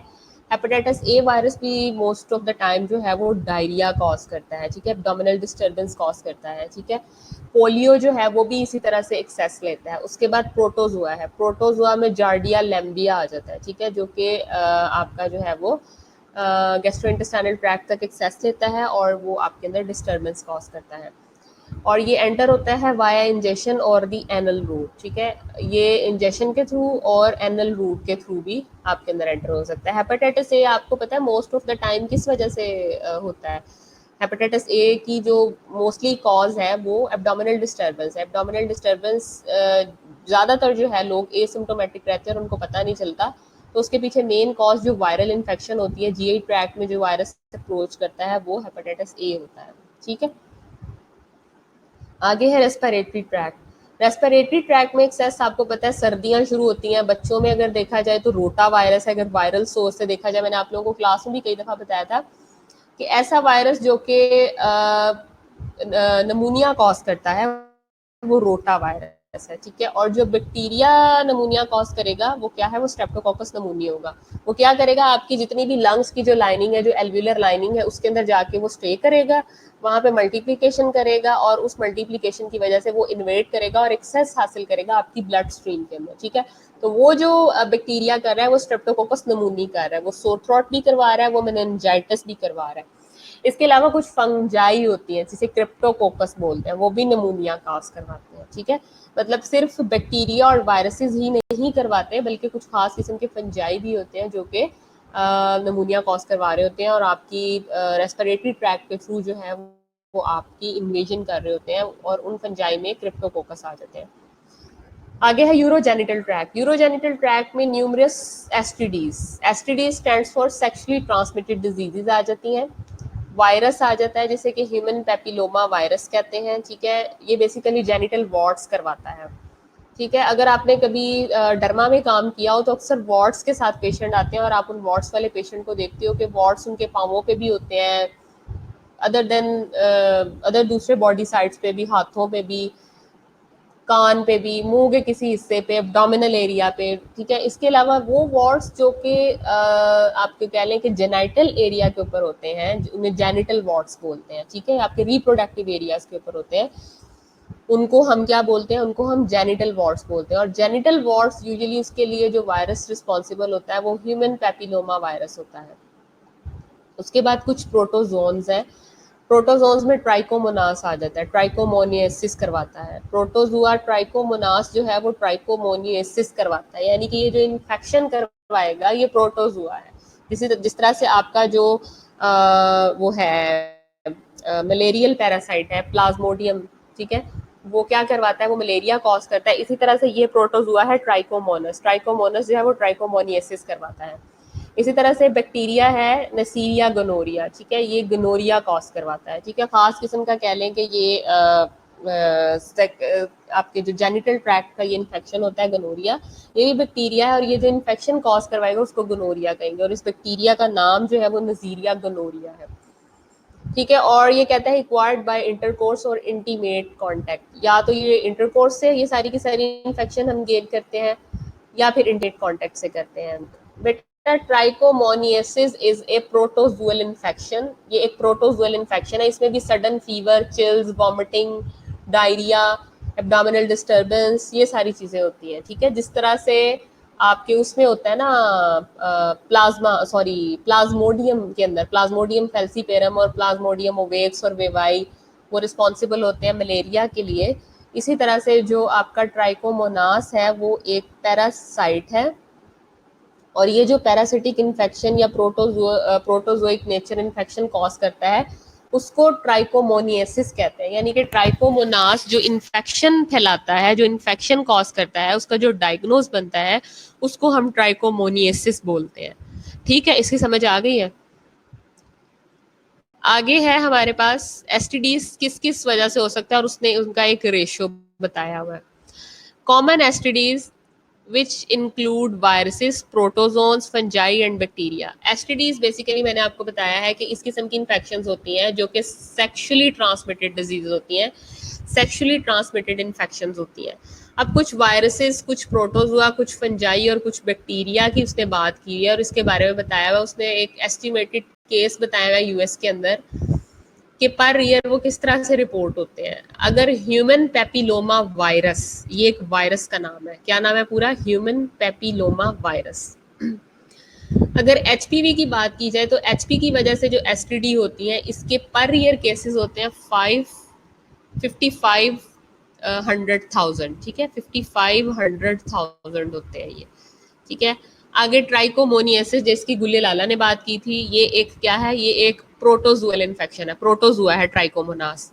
इससे जो इन्फेक्शन होता है एस्टिमेटेड पर ईयर यूएस के अंदर वो है 5,000 आप कह लें। ठीक है, हर्पेसिस सिम्प्लेक्स 50 लाख, सॉरी 5 लाख नहीं, 50 लाख तक है ये। ठीक है, 50 लाख तक। यानी कि अगर देखा जाए तो ह्यूमन पेपिलोमा वायरस की वजह से सबसे ज्यादा स्टैट आ रहा है, वो 55 लाख है, और जो ट्राइकोमोनास है वो आपका है 50 लाख, ये 50 लाख है। हर्पेसिस सिम्प्लेक्स जो है वो कितना करवाता है, वो 10 लाख के करीब करवाता है। ठीक है, उसके बाद क्लेमेडियोसिस, क्लेमेडियोसिस भी बिल्कुल प्रोटोजुआ की एक टाइप है जिसे क्लेमेडिया कहते हैं। ये जो इन्फेक्शन कॉज करता है उसे क्लेमेडियोसिस बोलते हैं, या आपने एज इट इज याद करना है। Chlamydia is a protozoa and the infection which it produce is called chlamydiosis। ठीक है, तो क्लेमेडियोसिस जो है वो उसका रेशियो जो है वो कितना है, वो है 78,000 7,830 ठीक है। गोनोरिया जो है उसका रेशियो देखें 361,000। हेपेटाइटिस बी का 77,000 है, एड्स का 41,002 है, सिफिलिस का 32,200 है। ठीक है, तो सबसे ज्यादा कम अगर देखा जाए तो वो सिफिलिस का है। ठीक है, और सबसे ज्यादा देखा जाए तो वो एचपीवी का है, ह्यूमन पेपिलोमा वायरस है। यानी वायरल इन्फेक्शन से जो ज्यादातर एसटीडीज होती हैं वो वायरल इन्फेक्शन से होते हैं, जो कि इसके लिए एचपीवी रिस्पॉन्सिबल है। आगे बात करते हैं हम प्लेसेंटा। प्लेसेंटा क्या है बेसिकली, प्लेसेंटा जो है वो खास किस्म की न्यूट्रिटिव शीट है जो कि प्रेगनेंसी के दौरान मदर को, बेबी को मदर से मिल रही होती है, जिसके ऊपर सारी की सारी प्रेगनेंसी बेस कर रही होती है, जिसके ऊपर जो बच्चा है आपका वो सारा का सारा फीडिंग ले रहा होता है अपनी मदर से। ठीक है, तो प्लेसेंटा किस तरह से हमें जो है वो प्रोवाइड करता है, कहता है some bacteria can penetrate the placental barrier. अब आपने देखा है कि प्रेग्नेंट वुमेन्स को प्रेगनेंसी के ऊपर खास किस्म की वैक्सीन लगवाई जाती है। ठीक है, 8वें महीने पे टीका लगवाया जाता है, 7वें पे लगवाया जाता है। ठीक है, इसी तरह से उसकी बाकी वैक्सीन भी होती है, हेपेटाइटिस बी की वैक्सीन भी होती है। ठीक है, तो वो क्यों होती है, वो इसी वजह से होती है कि उस वक्त बेसिकली प्रेगनेंसी एक फिजियोलॉजिकल प्रोसेस है। उस वक्त मदर की ऑटोमेटिकली बाय नेचर इम्यूनिटी जो होती है वो फॉल की हुई होती है, और उस टाइम पे माइक्रो ऑर्गेनिज्म जो है वो इन्वेट करने के लिए उनके पास बड़ा ही अच्छा मौका होता है। यानी कि आप कह लें कि एक अपॉर्चुनिस्टिक वे होता है, एक अपॉर्चुनिस्टिक वे उनके पास ऑलरेडी अवेलेबल होता है कि वो इजीली जो है वो बैक्टीरिया उसके अंदर इन्वेट कर सकते हैं, क्योंकि प्रेगनेंसी एक फिजियोलॉजिकल प्रोसेस है। कुछ बैक्टीरिया ऐसे होते हैं कि अगर मदर की इम्यूनिटी ज़्यादा ही फॉल कर जाए और उसने वैक्सीन भी ना ली हो जो कि उसको उस टाइम पे लेनी चाहिए, तो उस टाइम पे क्या होता है कि खास किस्म के प्लेसेंटल बैरियर्स को भी वो क्रॉस कर लेते हैं, जिसमें सिफिलिस स्पायरोचीट्स आ जाते हैं जो कि सिफिलिस करवाते हैं। ये वो खास किस्म के कह लें कि बैक्टीरिया है जो कि प्रेगनेंसी के अंदर आपको जो है वो ये डिजीज़ प्रोड्यूस करते हैं।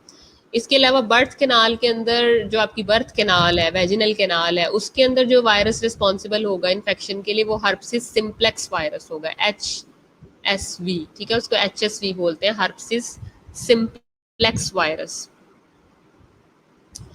आगे बात करते हैं, जो हमने तीसरा पॉइंट पढ़ा था वो था मोड ऑफ ट्रांसमिशन। ठीक है, पीछे अगर आप देखें पिछली स्लाइड्स के अंदर तो आपको थोड़ा क्लियर होगा, मैं आपको दिखाती हूँ।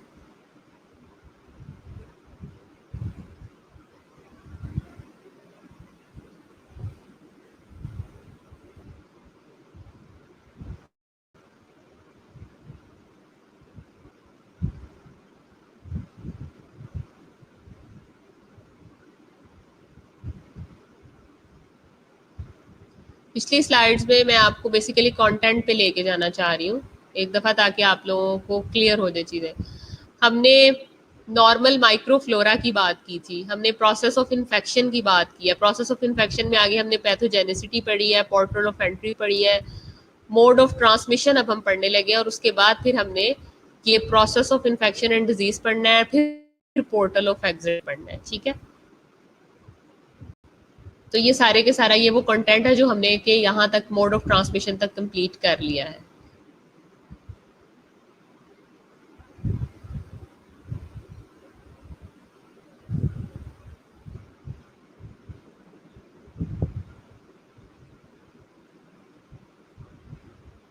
ये जो लोग एब्सेंट है ना, इनकी आज एब्सेंट जाएगी। ये जो शुरू में शक्ल दिखा के चले गए ना बैंड पे, इनकी मैं एब्सेंट लगाती हूँ। अब सिर्फ 26 लाइव है ना, तो बाकी सबकी एब्सेंट मार्क होती है। मैं देखती हूँ आज आप लोगों की अटेंडेंस कैसे लगती है पोस्ट आरएन। आप लोगों को मतलब लेक्चर के दरमियान में आप लोग गायब हुए हैं, तो मैं देखती हूँ कि कौन लगाता है आपकी attendance. Okay, mode of transmission. Mode of transmission वो खास किस्म की मोड है जिसके थ्रू जो है वो पर्सन टू पर्सन इन्फेक्शन आगे जाता है। उसमें कॉन्टैक्ट ट्रांसमिशन है। कॉन्टैक्ट ट्रांसमिशन में सबसे पहले आपके पास क्या आ जाता है? सबसे पहले आपके पास आ जाता है direct contact transmission. Direct contact transmission में पर्सन टू पर्सन ट्रांसमिशन होती है। ठीक है, no intermediate object is involve, example touching and kissing. ठीक है, यानी उसके अंदर मैंने किसी किस्म की कोई और चीज मौजूद नहीं होती, डायरेक्ट एक ह्यूमन से दूसरे ह्यूमन पे ट्रांसमिशन होती है। Indirect contact transmission, indirect contact transmission में agent is transferred via non living object, for example towel, eating utensils, thermometers, stethoscope, bedding, clothes, money and syringes. Indirect contact transmission में सारी की सारी आपकी इनडायरेक्ट चीजें आ जाती हैं, यानी कि जिसमें टॉवल आ जाते हैं, यूटेंसिल्स आ जाते हैं, थर्मामीटर्स आ जाते हैं, बेडिंग आ जाती है, ये सारी की सारी चीजें आती हैं। यानी कि डायरेक्ट उसका ह्यूमन टू ह्यूमन कॉन्टैक्ट नहीं होता, बल्कि इनडायरेक्ट चीजें उसके अंदर इन्वॉल्व होती है। ड्रॉपलेट ट्रांसमिशन के अंदर microbes are spread in mucus droplets that travel short distance. ठीक है, ड्रॉपलेट इन्फेक्शन है, इसलिए ड्रॉपलेट इसके अंदर इन्वॉल्व होंगे। ठीक है, जब खांसेगा वो स्नीजिंग करेगा। ठीक है, जैसे कि आपने ये देख रहे हैं इमेज के अंदर, तो ये ड्रॉप्स निकल रहे हैं, और ये ड्रॉप्स जो है वो इन्फेक्टेड उसको ऑर्गेनिज्म को लेके एक से दूसरे तक अप्रोच करेंगे, और अप्रोच करने के बाद वहाँ पे डिजीज कॉज करेंगे। तो और इधर आप देख रहे हैं इनडायरेक्ट के अंदर हैंडल्स इन्वॉल्व हैं। ठीक है, डोर हैंडल्स हैं, ईटिंग यूटेंसिल्स, आप किसी का थर्मामीटर यूज कर लेते हैं, आप किसी का कोई स्टेथोस्कोप यूज कर लेते हैं, आप किसी की इन्फेक्टेड पेशेंट की बेडिंग यूज कर लेते हैं। ठीक है, पैसे हो गए, सिरिंजेस हो गई। ठीक है, यानी कि कोई भी ऐसी चीजें जो कि इन्फेक्टेड होती हैं, अगर आप वो यूज करते हैं तो ये चीज इसके अंदर इन्वॉल्व होती है।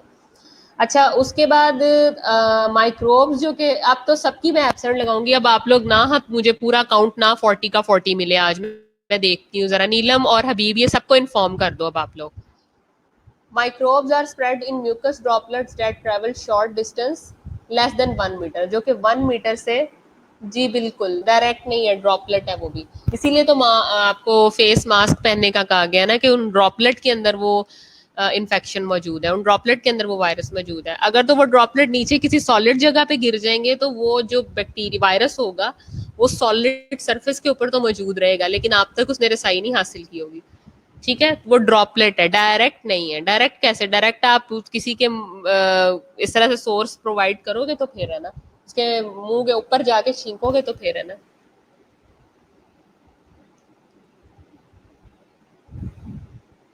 सही है, तो एग्जाम्पल्स में स्नीजिंग है, कफिंग है, टॉकिंग एंड लॉफिंग आ जाती है, हंसते हुए, स्नीज करते हुए, बात करते हुए। ठीक है, ये सारी की सारी चीजें आ जाती हैं। उसके बाद नेक्स्ट है आपका, ये देख सकते हैं आप, ये आपके डायरेक्ट कांटेक्ट से है। ठीक है, ये आपका जो है वो ड्रॉपलेट इन्फेक्शन है, कि आप 1 मीटर पीछे अगर देखें तो पीछे उन्होंने डिस्टेंस कितना बताया हुआ है, 1 मीटर से ज्यादा का जो डिस्टेंस है। वो उन्होंने बताया हुआ है कि अगर 1 मीटर से ज्यादा का डिस्टेंस हो तो ये वाली जो है वो कंडीशन बनेगी और इसमें आप इजीली ड्रॉपलेट इन्फेक्शन गेन कर सकते हैं। ये वर्टिकल ट्रांसमिशन है जिसमें HIV सिफिलिस वगैरह हो सकता है, ठीक है। उसके बाद बायोलॉजिकल वेक्टर में आपके पास वेस्ट नाइल वायरस, मलेरिया वगैरह आ जाता है, बायोलॉजिकल वेक्टर, ठीक है। उसके बाद फोमाइट्स आ जाते हैं, स्टेफलोकोकस ऑरिस, यानी बेजान चीज़ों के ऊपर जो माइक्रो ऑर्गेनिज्म मौजूद होते हैं वो फोमाइट्स में आ जाते हैं, ठीक है। बिल्कुल हैंडशेक से भी मना किया गया है। फूड बॉर्न डिजीजेस जो होती हैं, आपके फूड हैंडलर्स जो हैं, जितने भी आपके एंटेरिक फीवर है, टाइफाइड है, डायरिया है, कॉलरा है, ये इसमें आ जाते हैं। ड्रॉपलेट इन्फेक्शन है आपके पास। उसके बाद फिर आपके कुछ कह लें कि ये दूसरे ये जो है आपके रोडेंट्स बेस इन्फेक्शन है। रोडेंट्स क्या है? कतर कर खाने वाले जो जानवर हैं आपके, जैसे चूहे हैं, माइसिस हैं, इनसे जो इन्फेक्शन होता है जो कि प्लेग कॉज करते हैं, ठीक है, ये इनके अंदर आ जाते हैं, ठीक है। ये चीज़ें इनके अंदर इन्वॉल्व है। अब आप क्या करें कि अब आप 10 मिनट की ब्रेक ले लें। 10 मिनट्स के बाद फिर दोबारा ऑनलाइन होती हूँ मैं। और 10 मिनट्स के बाद जो प्रेजेंट नहीं होगा उसकी मैं एब्सेंट लगा दूंगी। मुझे 40 का पूरा काउंट चाहिए। हबीब और नीलम दोनों सुन ले। 10 मिनट है, 10 मिनट के बाद जो नहीं होगा मैंने at the and absent mark करके आज रिपोर्ट दे देनी है आप लोगों की, बस।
ओके क्लास, कितने लोग प्रेजेंट हैं अभी? मुझे जरा सारे यस करें, मुझे ऊपर से नंबर भी शो हो जाएगा वैसे तो, लेकिन मुझे जरा सारे शेक करें हैंड ऊपर, अपना बताएं कि आप लोग जो है वो आज प्रेजेंट हैं।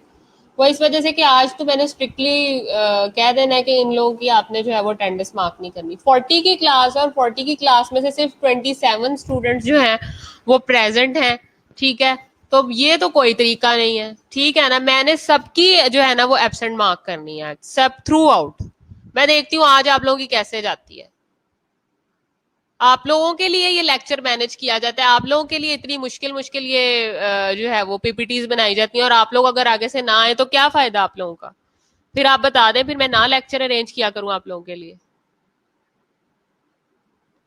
इंतहाई गलत बात है ये तो क्लास। अब भी सिर्फ जो मुझे नजर कर रहे हैं, या सिर्फ जो कि एज यूजुअल जो कि होते हैं क्लास में, बाकी और कोई भी नहीं है? अब आज मैं देखती हूँ कि आप लोग कैसे नहीं पूरे होते, बाकी सबकी मैं जो है ना वो एब्सेंट मार्क करती हूँ, और अगले 5 लेक्चर्स में आप लोगों की एब्सेंट ही जानी है जो नहीं आते। हाँ मुझे पता है, जो लोग होते हैं वो होते हैं, ठीक है? और जो नहीं होते वो समझ आ रहा है मुझे उनका, उनकी अगले 5 माइक्रोबायोलॉजी के लेक्चर्स में ना मैं एब्सेंट लगाऊंगी। फिर मैं देखती हूँ आप यूएचएस का एग्जाम कैसे देते हो, मुझे माइक्रोबायोलॉजी का पेपर दे के दिखाना फिर आप लोग। Mode of transmission, mode of transmission में हम लोग बात कर रहे थे पहले कि हमने कहा था कि डायरेक्ट होती है, इनडायरेक्ट होती है, ड्रॉपलेट इन्फेक्शन होती है। आगे जो हमने बात की है वो है व्हीकल ट्रांसमिशन। व्हीकल ट्रांसमिशन में देखते हैं क्या है। वो कहता है कि transmission of disease via medium such as water, food, air, blood, ठीक है, body fluids and intravenous fluids, ठीक है? उसमें बॉडी फ्लूइड भी हो सकते हैं, ब्लड भी हो सकता है, आईवी फ्लूइड्स भी हो सकते हैं, एयर भी हो सकती है, वाटर भी हो सकता है, ठीक है? ये आपकी क्या है? ये आपकी व्हीकल ट्रांसमिशन है, यानी कि transmission of disease via medium, जो कि खास किस्म के मीडियम के थ्रू होती है, सही है? जिसमें मीडियम के बगैर जो है वो इन्फेक्शन आगे ट्रांसमिट नहीं कर सकती। वाटर बॉर्न ट्रांसमिशन में usually cause by water contaminated with sewage, ठीक है? यानी कि जो गंदा पानी जो कि साफ पानी के साथ मिल जाए और उससे जो फिर आगे डिजीज कॉज हो, वो वाटर बॉर्न ट्रांसमिशन के अंदर आ जाती है, सही है? जिसमें आपको पता है कि सीवेज वाटर आजकल आपके जो है वो क्लीन वाटर के साथ, ठीक है, ड्रिंकिंग वाटर के साथ मिक्स हो रहा है, और ड्रिंकिंग वाटर के साथ मिक्स होने की वजह से क्या है कि माइक्रो ऑर्गेनिज्म एक्सचेंज होते हैं आपके अंदर, और वो क्या है कि वो डिजीज कॉज करने का एक बहुत बड़ा बाइस है, सही है? आगे देखिए, एयरबॉर्न ट्रांसमिशन। एयरबॉर्न ट्रांसमिशन क्या है? Spread of agents by droplets in dust that travel more than 1 metre to host. Airborne या ड्रॉपलेट इन्फेक्शन हमने पहले भी बात की कि 1 मीटर के डिस्टेंस के ऊपर अगर होस्ट से एजेंट को जो है वो ट्रांसमिशन होती है, तो वो क्या है? वो आपकी एयरबोर्न ड्रॉपलेट इन्फेक्शन के अंदर आ जाती है। व्हीकल, तो व्हीकल से मुराद ये है कि कोई भी ऐसा पहिया, कोई भी ऐसा सोर्स जो कि आपकी इन्फेक्शन को आगे ले जाने में आपकी हेल्प करे। वो वाटर भी हो सकता है, वो फूड भी हो सकती है, वो एयर भी हो सकता है, वो बॉडी फ्लूइड्स भी हो सकता है, वो आईवी फ्लूइड्स भी हो सकता है। अब अगर हम देखें तो जितने भी हमारे जो हेपेटाइटिस बी है, नर्सिस के अंदर आपको पता है कि नीडल स्टिक इंजरी कितनी ज्यादा कॉमन है। तो नर्सिस के अंदर जो ज्यादातर हेपेटाइटिस बी की मेन कॉज है वो क्या है? वो व्हीकल ट्रांसमिशन है, किससे? ब्लड से, ठीक है, और बॉडी फ्लूइड से, ठीक है? आप कोई गायनाकोलॉजिकल प्रोसीजर अगर करवा रहे हो, गायनी वार्ड के अंदर कोई लेसिरेशन लग जाती है पेशेंट की जो कि इन्फेक्टेड होता है already with HIV, with hepatitis C, ठीक है? तो क्या है कि आप भी उससे इन्फेक्ट हो जाते हो। जैसे कि जो लोग गायनी में काम करते हैं उन लोगों ने देखा होगा कि हेपेटाइटिस सी के जो सिजेरियन सेक्शन किए जाते हैं, उनका एक सेक्शन ही अलग बना दिया जाता है कि this is only for hep C patients, hep C positive patients, ठीक है? तो ब्लड से तो बहुत ज्यादा कह लें कि इस किस्म की इन्फेक्शन जो है वो आगे स्प्रेड करती है, ठीक है? बॉडी फ्लूइड्स से बहुत ज्यादा करती है, लिहाजा यू शुड बी केयरफुल, क्योंकि आप लोग फ्रंट फुट पे काम कर रहे होते हो एज ए नर्सेज, आप लोग फ्रंट फुट पे खेल रहे होते हो, तो आपको बड़ा केयरफुल रह के चलना चाहिए, क्योंकि व्हीकल ट्रांसमिशन बहुत ज्यादा इंपॉर्टेंट है। अगर नीडल स्टिक इंजरी से मुराद ये है कि कोई भी सुई, जैसे नीडल्स आप लोग यूज करते हो ना, ये सिरिंजेस हो गई, ये आपकी इन्फ्यूजन्स ड्रिप्स की सिरिंजेस हो गई, दूसरी सिरिंजेस हो गई, इवन जो आप वो एम्प्यूल तोड़ते हो, ठीक है? तो एम्प्यूल तो ड्यूरिंग एम्प्यूल ब्रेकिंग भी जो अगर किसी किस्म का उसका कोई पीस आपको आके लग जाता है, वहां पे आपके कट बन जाता है, और फिर उसके बाद आप जाके वार्ड में पेशेंट के साथ काम करना शुरू कर देते हो, पेशेंट को सर्व करना शुरू कर देते हो, तो वो आप एक ओपन वुंड लेके फिर रहे होते हो, ठीक है। उस टाइम पे आपको उस एम्प्यूल से तो इन्फेक्शन नहीं हुआ, लेकिन आपने उस एम्प्यूल को इंजर तो करवा लिया ना खुद को, ठीक है। तो इसलिए नीडल स्टिक इंजरी जो है वो जितने भी आपके शार्प्स हैं, शार्प रिलेटेड जितनी भी आपकी इंजरी होती है वो नीडल स्टिक में आ जाती है। आगे ये साइकिल आप दे रहे हैं, ये व्हीकल देख रहे हैं, कहता है keep food safe from bacteria, यानी कि आप फूड को सेफ रखें बैक्टीरिया से। कैसे? क्लीन वाटर, ठीक है। सेपरेट करना है आपने इन्फेक्टेड को नॉन इन्फेक्टेड से। चिल या रेफ्रिजरेटर, आपको पता है कि ज्यादा जो ठंडा टेम्परेचर होता है, ज्यादा लो टेम्परेचर होता है, वो भी बैक्टीरियल ग्रोथ में बहुत ज्यादा टेक पार्ट करता है। क्यों कहते हैं कि ताज़ा बना हुआ खाना खाएं? इसीलिए कहते हैं कि ये जो हम लोग फ्रिज में खाना बना के रख देते हैं, उसको चिल कर लेते हैं, उसको डीफ्रॉस्ट करते हैं और डीफ्रॉस्ट करके फिर खाते हैं, तो ये जो डीफ्रॉस्ट का जो टेम्परेचर होता है, इसमें भी खास सर्टन किस्म के माइक्रो ऑर्गेनिज्म है जो कि ग्रो करते हैं, सही है। तो इसीलिए कहते हैं कि ज़्यादा से ज़्यादा 7-8 घंटे में बना हुआ सालन या खाना जो है आप उसको यूज़ कर लें, उसके बाद कोशिश करें कि आप ना खाएं। स्पेशली ये जो हम ऊपर वाले खाने में डीप फ्रीजर में रख देते हैं और उसको फिर सालन को या किसी भी फूड स्टफ को हम पहले उसको डीफ्रॉस्ट करते हैं, यानी उसकी बर्फ तोड़ते हैं, बर्फ तोड़ने के बाद फिर उसको गर्म करते हैं और गर्म करके जो खाते हैं, ये मोस्टली हेल्दी फूड नहीं होता, क्योंकि माइक्रो ऑर्गेनिज्म जो होते हैं वो लो टेम्परेचर, लोएस्ट टेम्परेचर जो होता है उसके लिए माइक्रो ऑर्गेनिज्म जो होते हैं वो फेवरेबल एनवायरनमेंट है, सही है। कुक आपने करना है, लेकिन हाई फ्लेम पे कुक करके, मीट वगैरह, वेजिटेबल्स, ठीक है। वेजिटेबल्स को धोना है तो बहुत ज्यादा धोना है ताकि वॉर्म्स वगैरह, पैरासिटिक इन्फेक्शन ना आपको, ठीक है। आपकी जितनी भी ग्रीन लीफी वेजिटेबल्स हैं, दूसरी वेजिटेबल्स हैं, इसमें क्या है, इसमें वॉर्म्स होते हैं। वॉर्म्स क्या है? वॉर्म्स बेसिकली, जब मैं आपको पैरासाइट्स डिटेल में पढ़ाऊंगी आपको वॉर्म्स की भी समझ आएगी, ठीक है। डीवॉर्म जैसे कि प्रेग्नेंट वुमेन को किया जाता है, बच्चों को किया जाता है, आप लोग हॉस्पिटल रिलेटेड हो, आप लोगों को पता है। तो डीवॉर्म करने की यही वजह होती है कि सम टाइम हम लोग वेजिटेबल्स वगैरह जो खा रहे होते हैं उनके पत्तों के साथ, ग्रीन लीफी वेजिटेबल्स के साथ, दूसरी वेजिटेबल्स के साथ पैरासाइट्स के वॉर्म्स लगे रह जाते हैं। वो वॉर्म्स एज इट इज हम जो है वो इनगल्फ कर लेते हैं, और इनगल्फ करने के बाद क्या है कि हमारे अंदर भी फिर वो वॉर्म्स बन जाते हैं। स्केरिस इन्फेक्शन बहुत ज्यादा कॉमन है, आपने देखा है, मलाप जिसे कहते हैं उर्फे आप में, बच्चों के पेट से भी निकलते हैं, ठीक है। ठीक है, गर्म करने से बेटा मर नहीं जाते, गर्म करने से वो रहते हैं।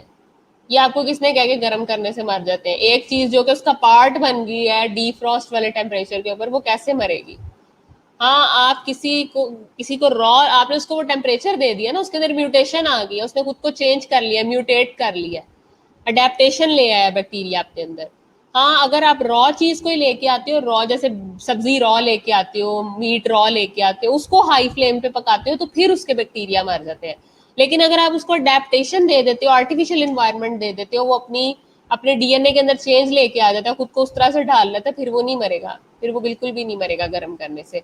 और गर्म हम कैसे करते हैं? ओवन में करते हैं या चूल्हे पे करते हैं, ठीक है। तो उसके अंदर बैक्टीरिया म्यूटेट कर लेता है, चेंज ले आता है, तो ये बड़ा ज्यादा आपने इसके लिए केयरफुल रहना है, सही है। एयरबोर्न ड्रॉपलेट की आजकल बड़ी अच्छी एग्जांपल आपकी कोरोना वायरस है, वो भी यही कहते हैं ना, सोशल डिस्टेंसिंग रखें, डिस्टेंस पे बैठें। ड्रॉपलेट इन्फेक्शन है, क्यों? क्योंकि कोई ऐसा पर्सन जिसको स्नीजिंग है, कफिंग है, नजला जुकाम हो रहा है, आप उससे डिस्टेंस पे बैठे, उसको क्वारंटीन कर दें। क्यों कहते हैं क्वारंटीन कर दें, उसको डिस्टेंस पे बिठाएं? क्योंकि वो पर्सन जो है वो मोर हार्बर टू वायरस है, ठीक है।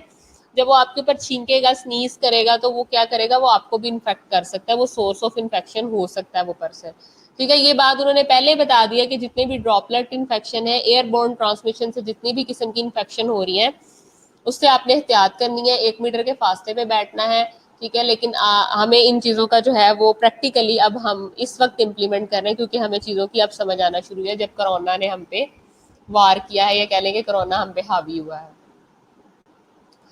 आगे वेक्टर ट्रांसमिशन है, animals that carry disease from one host to another. Arthropods हैं, insects are most important animal vector, ठीक है। आर्थ्रोपोड्स में क्या है, मच्छर वगैरह, मक्खी, ठीक है, ये बहुत ज्यादा इंपॉर्टेंट एनिमल वेक्टर्स हैं जो कि ट्रांसमिट करते हैं डिजीज को, जो कि जानवरों की डिजीज भी होती है, जूनोसिस भी हो सकती है, और अदर देन जूनोसिस भी हो सकती है।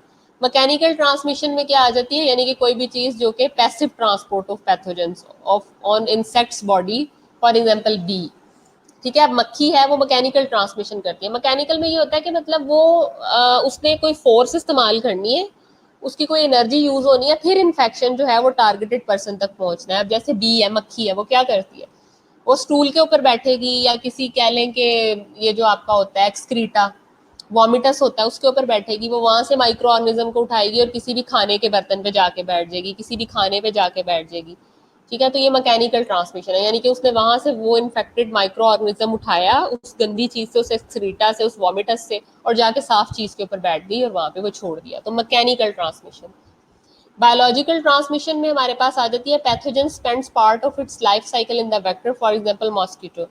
बायोलॉजिकल ट्रांसमिशन में ये है कि उसको बायोलॉजिकल मशीनरी चाहिए होती है एक होस्ट से दूसरे होस्ट की इन्फेक्शन को आगे एडवांस करने के लिए।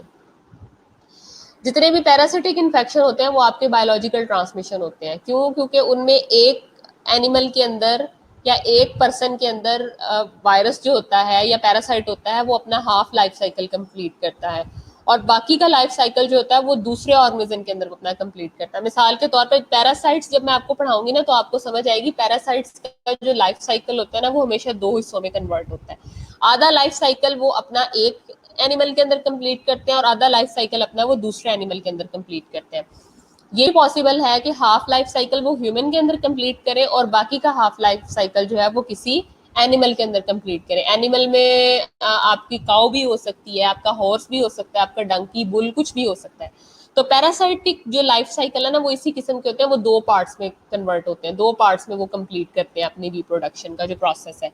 तो बायोलॉजिकल ट्रांसमिशन में उसने बताइए कि पैथोजन स्पेंड करते हैं अपना life cycle in the vector. मिसाल के तौर पे मॉस्किटो है, मॉस्किटो जो ये करवाता है, मलेरिया करवाता है, उसके लिए जो आपकी फीमेल एनोफ्लीज होती है जो कि रिस्पॉन्सिबल होती है, इजिप्टी एनोफ्लीज इजिप्टी, जो कि मलेरिया कॉज करवाती है, ये अपना हाफ लाइफ साइकिल जो है ये इजिप्टी के अंदर, एनोफ्लीज इजिप्टी के अंदर कंप्लीट करता है ये पैरासाइट, और बाकी का जो है वो ह्यूमन के अंदर कंप्लीट करता है जब इसको ह्यूमन होस्ट मिल जाता है।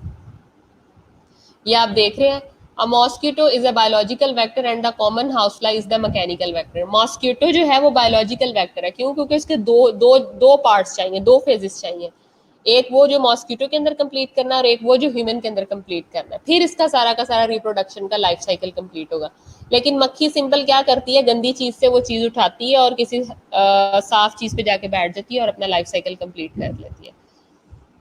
आगे, the process of infection disease stage 4, distinct stage of clinical infection. Incubation period है, इंक्यूबेशन पीरियड वो टाइम होता है जिस टाइम पे माइक्रो ऑर्गेनिज्म आपके अंदर इन्वेड करता है, हमला करता है, और first clinical manifestation, first clinical sign symptom जो सामने होते हैं उसको इंक्यूबेशन पीरियड कहते हैं। कहते हैं time from initial contact with the infectious agent to the appearance of the first symptoms, agent is multiplying but damage is insufficient to cause symptoms, several और टू सेवरल ईयर। अब incubation period several, कई घंटों से लेके कई सालों तक भी मुहित होता है। आ गया prodromal stage, vague feeling of discomfort non specific complaint, यानी कि जब इंसान को ये लगना शुरू हो जाता है कि something is going wrong, nausea, vomiting feeling आना शुरू हो जाए, तो वो प्रोडॉर्मल स्टेज होती है, जब आप कुछ डिस्कम्फर्ट सा फील करते हो। Period of invasion, multiplies at high levels, becomes well established, more specific sign and symptoms। ठीक है, पीरियड ऑफ इन्वेजन क्या है, मल्टीप्लाइज एट हाई लेवल्स, यानी हाई लेवल्स के ऊपर मल्टीप्लीकेशन होती है, वेल एस्टेब्लिश होती है, more specific sign and symptoms इसके अंदर आ जाते हैं। कन्वल्सेंट्स पीरियड्स, कन्वल्सेंट्स पीरियड ये होता है as person begins to respond to the infection symptoms decline. ठीक है, जैसे ही कोई भी पर्सन जो है इन्फेक्शन को रिस्पॉन्ड करता है तो उसके साइन सिम्टम डिक्लाइन होना शुरू हो जाते हैं, उसको कन्वल्सेंट पीरियड बोलते हैं। यानी कि कोई भी viral infection, bacterial infection start हुआ और कुदरती तौर पे जो बॉडी के अंदर हमारे सेल मौजूद हैं, जो कि हमारी पुलिस मौजूद है, जब वो उस इन्फेक्शन को रिस्पॉन्ड करना शुरू करती है तो सिम्टम ऑलरेडी थोड़े कम होना शुरू हो जाते हैं, जिसे कन्वल्सेंट पीरियड बोलते हैं। Process of infection and disease, establishment में देखें पैटर्न ऑफ इन्फेक्शन आ जाता है, sign and symptoms, earliest symptoms of the disease as a result of activation of the body defence. ठीक है, अर्लीस्ट सिम्टम्स क्या है, अर्लीस्ट सिम्टम्स यही है कि जब बॉडी की अपनी पुलिस जो होती है वो उस बीमारी के खिलाफ जो है वो एक्टिवेशन प्रोवाइड करती है, रिस्पॉन्स प्रोवाइड करती है। इन्फेक्शन जो होते हैं वो लोकलाइज भी हो सकते हैं, सिस्टमेटिक भी हो सकते हैं और फोकल भी हो सकते हैं। ठीक है, number of microbes involved in infection and the order in which they infect the body, mixed infection, primary infection, secondary infection, persistence of the infection, acute infection हो सकता है, chronic infection हो सकता है और sub acute infection हो सकता है। लोकलाइज्ड इन्फेक्शन क्या हो सकता है? Microbes enters the body and remains confined to a specific tissue, for example boil, एक छाले तक अगर अगर वो मुहित है, वो लोकलाइज्ड इन्फेक्शन है। सिस्टमैटिक इन्फेक्शन क्या है? जब वो पूरी बॉडी के अंदर फैल जाते हैं, ठीक है, जैसे कि आपका इन्फ्लुएंजा ब्लड के थ्रू ब्लड स्ट्रीम में चले जाते हैं।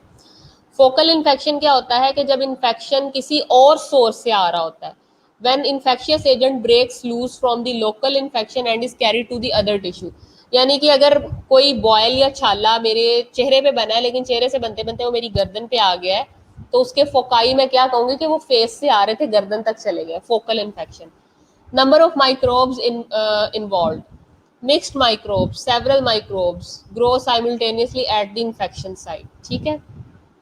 साइन एंड सिम्टम, साइन वो चीजें होती हैं जो कि आपका सब्जेक्टिव डाटा होता है, जो कि आप खुद बताते हो, ठीक है, यानी कि इन्फ्लेमेशन है, फीवर है, पेन है, सोरनेस है, स्वेलिंग है, ठीक है। सिंड्रोम किसे कहते हैं? सिंड्रोम कहते हैं कॉम्प्लेक्स ऑफ सिम्टम्स, एक से ज्यादा सिम्टम जब किसी डिजीज में आते हैं तो वो सिंड्रोम बन जाती है।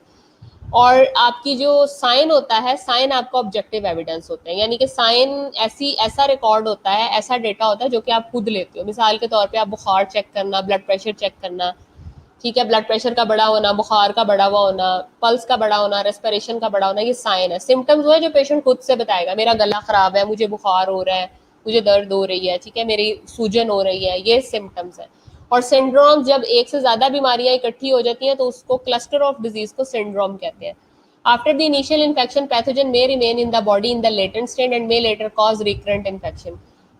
जब इनिशियली स्टार्ट होती है तो वो खामोशी में रहता है, लेटेंट फेस में रहता है, फिर एकदम से वो अपना प्रोसेस स्टार्ट करवाता है। कहता है microbes are release from the body through the specific portal of exit that allows them to access to another host. फिर पोर्टल ऑफ एग्जिट आता है। पोर्टल ऑफ एंट्री क्या थी? कि जहां से उसने एंटर होना है, और पोर्टल ऑफ एग्जिट क्या था? जहां से उसने खारिज होना है, खारजी रास्ता उसका क्या है। फीवर है अगर साइन है तो सिम्टम क्या होगी? चिल। सेप्टिसीमिया अगर साइन है तो सिम्टम क्या होगी? Pain, soreness, irritation. माइक्रोब्स अगर फ्लूइड में मौजूद है तो सिम्टम नोजिया होगा, ठीक है। और चेस्ट साउंड अगर आ रही है तो मलेज हो सकता है, फटीग सिम्टम हो सकती है। स्किन इरप्शन हो रही है तो चेस्ट टाइटनेस सिम्टम है। ल्यूकोसाइटोसिस हो रहा है तो इचिंग होगी, ठीक है। ल्यूकोसाइटोसिस अगर यानी नंबर ऑफ WBC काउंट अगर ज्यादा होता है तो इचिंग होती है। ल्यूकोपीनिया अगर हो रहा है तो हेडेक होती है, ठीक है।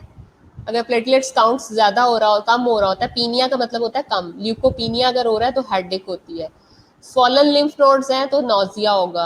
एब्सेस अगर बने हैं तो एब्डोमिनल क्रैम्प्स आएंगे। टैकिकार्डिया यानी इंक्रीज्ड अगर हार्ट रेट होगा तो एनोरेक्सिया होगा, लैक ऑफ एपेटाइट होगा, भूख नहीं लगेगी, ये सिम्टम आएगी। एंटीबॉडीज इन सीरम, सोर थ्रोट, ठीक है।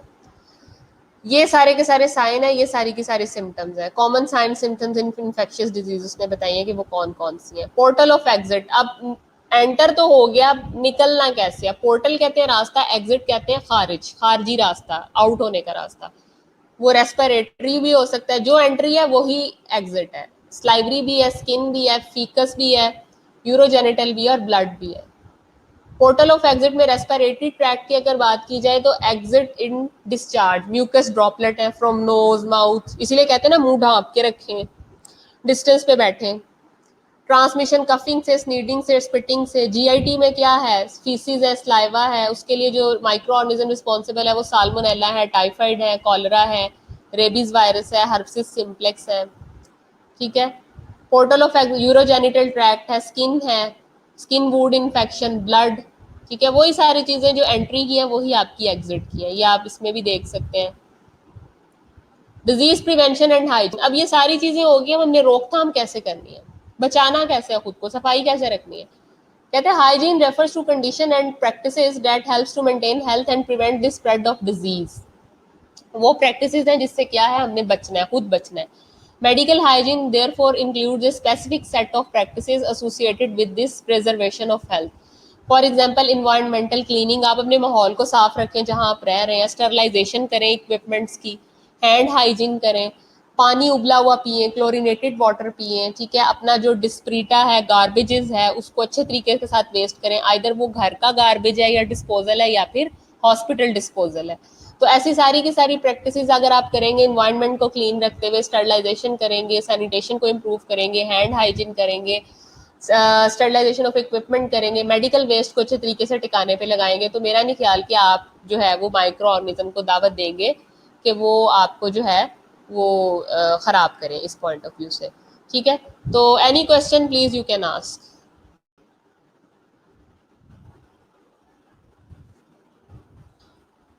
इसके साथ मैंने आपको जो है ना वो असाइनमेंट दी है आपके मूडल के ऊपर, वो आपने मुझे फिल करके भेजनी है नेक्स्ट माइक्रोबायोलॉजी की क्लास में। आज कितने लोगों को लेक्चर समझ आया है, मुझे आप अपना इनबॉक्स करें, मुझे बताएं, ताकि मुझे पता चले कि कितने लोगों को लेक्चर की समझ आई है। नहीं समझ आई हबीब आपको लेक्चर की? हबीब को तो भाई नहीं समझ आई, उसने कह दिया नो मैम। चले भाई, बाकी जिसको समझ आई है वो भी मुझे बता दें कि कितने लोगों को लेक्चर की समझ आई है। माइक्रोबियल जेनेटिक्स जो है वो क्वाइट डिफरेंट था, वो थोड़ा सा डिफरेंट था और डिफिकल्ट भी था। तो ये इस तरह का नहीं था, ये थोड़ा इजी था, लेकिन थोड़ा सा कॉन्सेप्चुअल था, आपकी डेली बेसिस का था सारा का सारा। सारे मुझे बताएं जिन लोगों को समझ आई है, और कोई किसी को कोई क्वेश्चन है तो वो पूछ ले मुझसे। पहले वाली बेटा वो मैंने आपको पहले ही बताया, जेनेटिक्स का चैप्टर थोड़ा सा डिफरेंट था, उसको बार बार पढ़ेंगे तो वो आ जाएगा। इससे रिलेटेड असाइनमेंट मुझे आपने टाइम से जमा करवानी है, ताकि फिर मैं आगे आप लोगों को देखूं कि आप लोगों को कितनी समझ आई है, फिर इसके मैं आपसे टेस्ट भी लेती जाऊंगी साथ साथ। और अटेंडेंस अभी तक बिल्कुल पूरी नहीं हुई, आज किसी की अटेंडेंस नहीं मार्क होगी।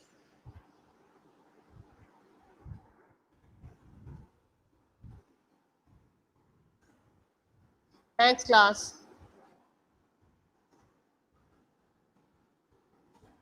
Wish you best.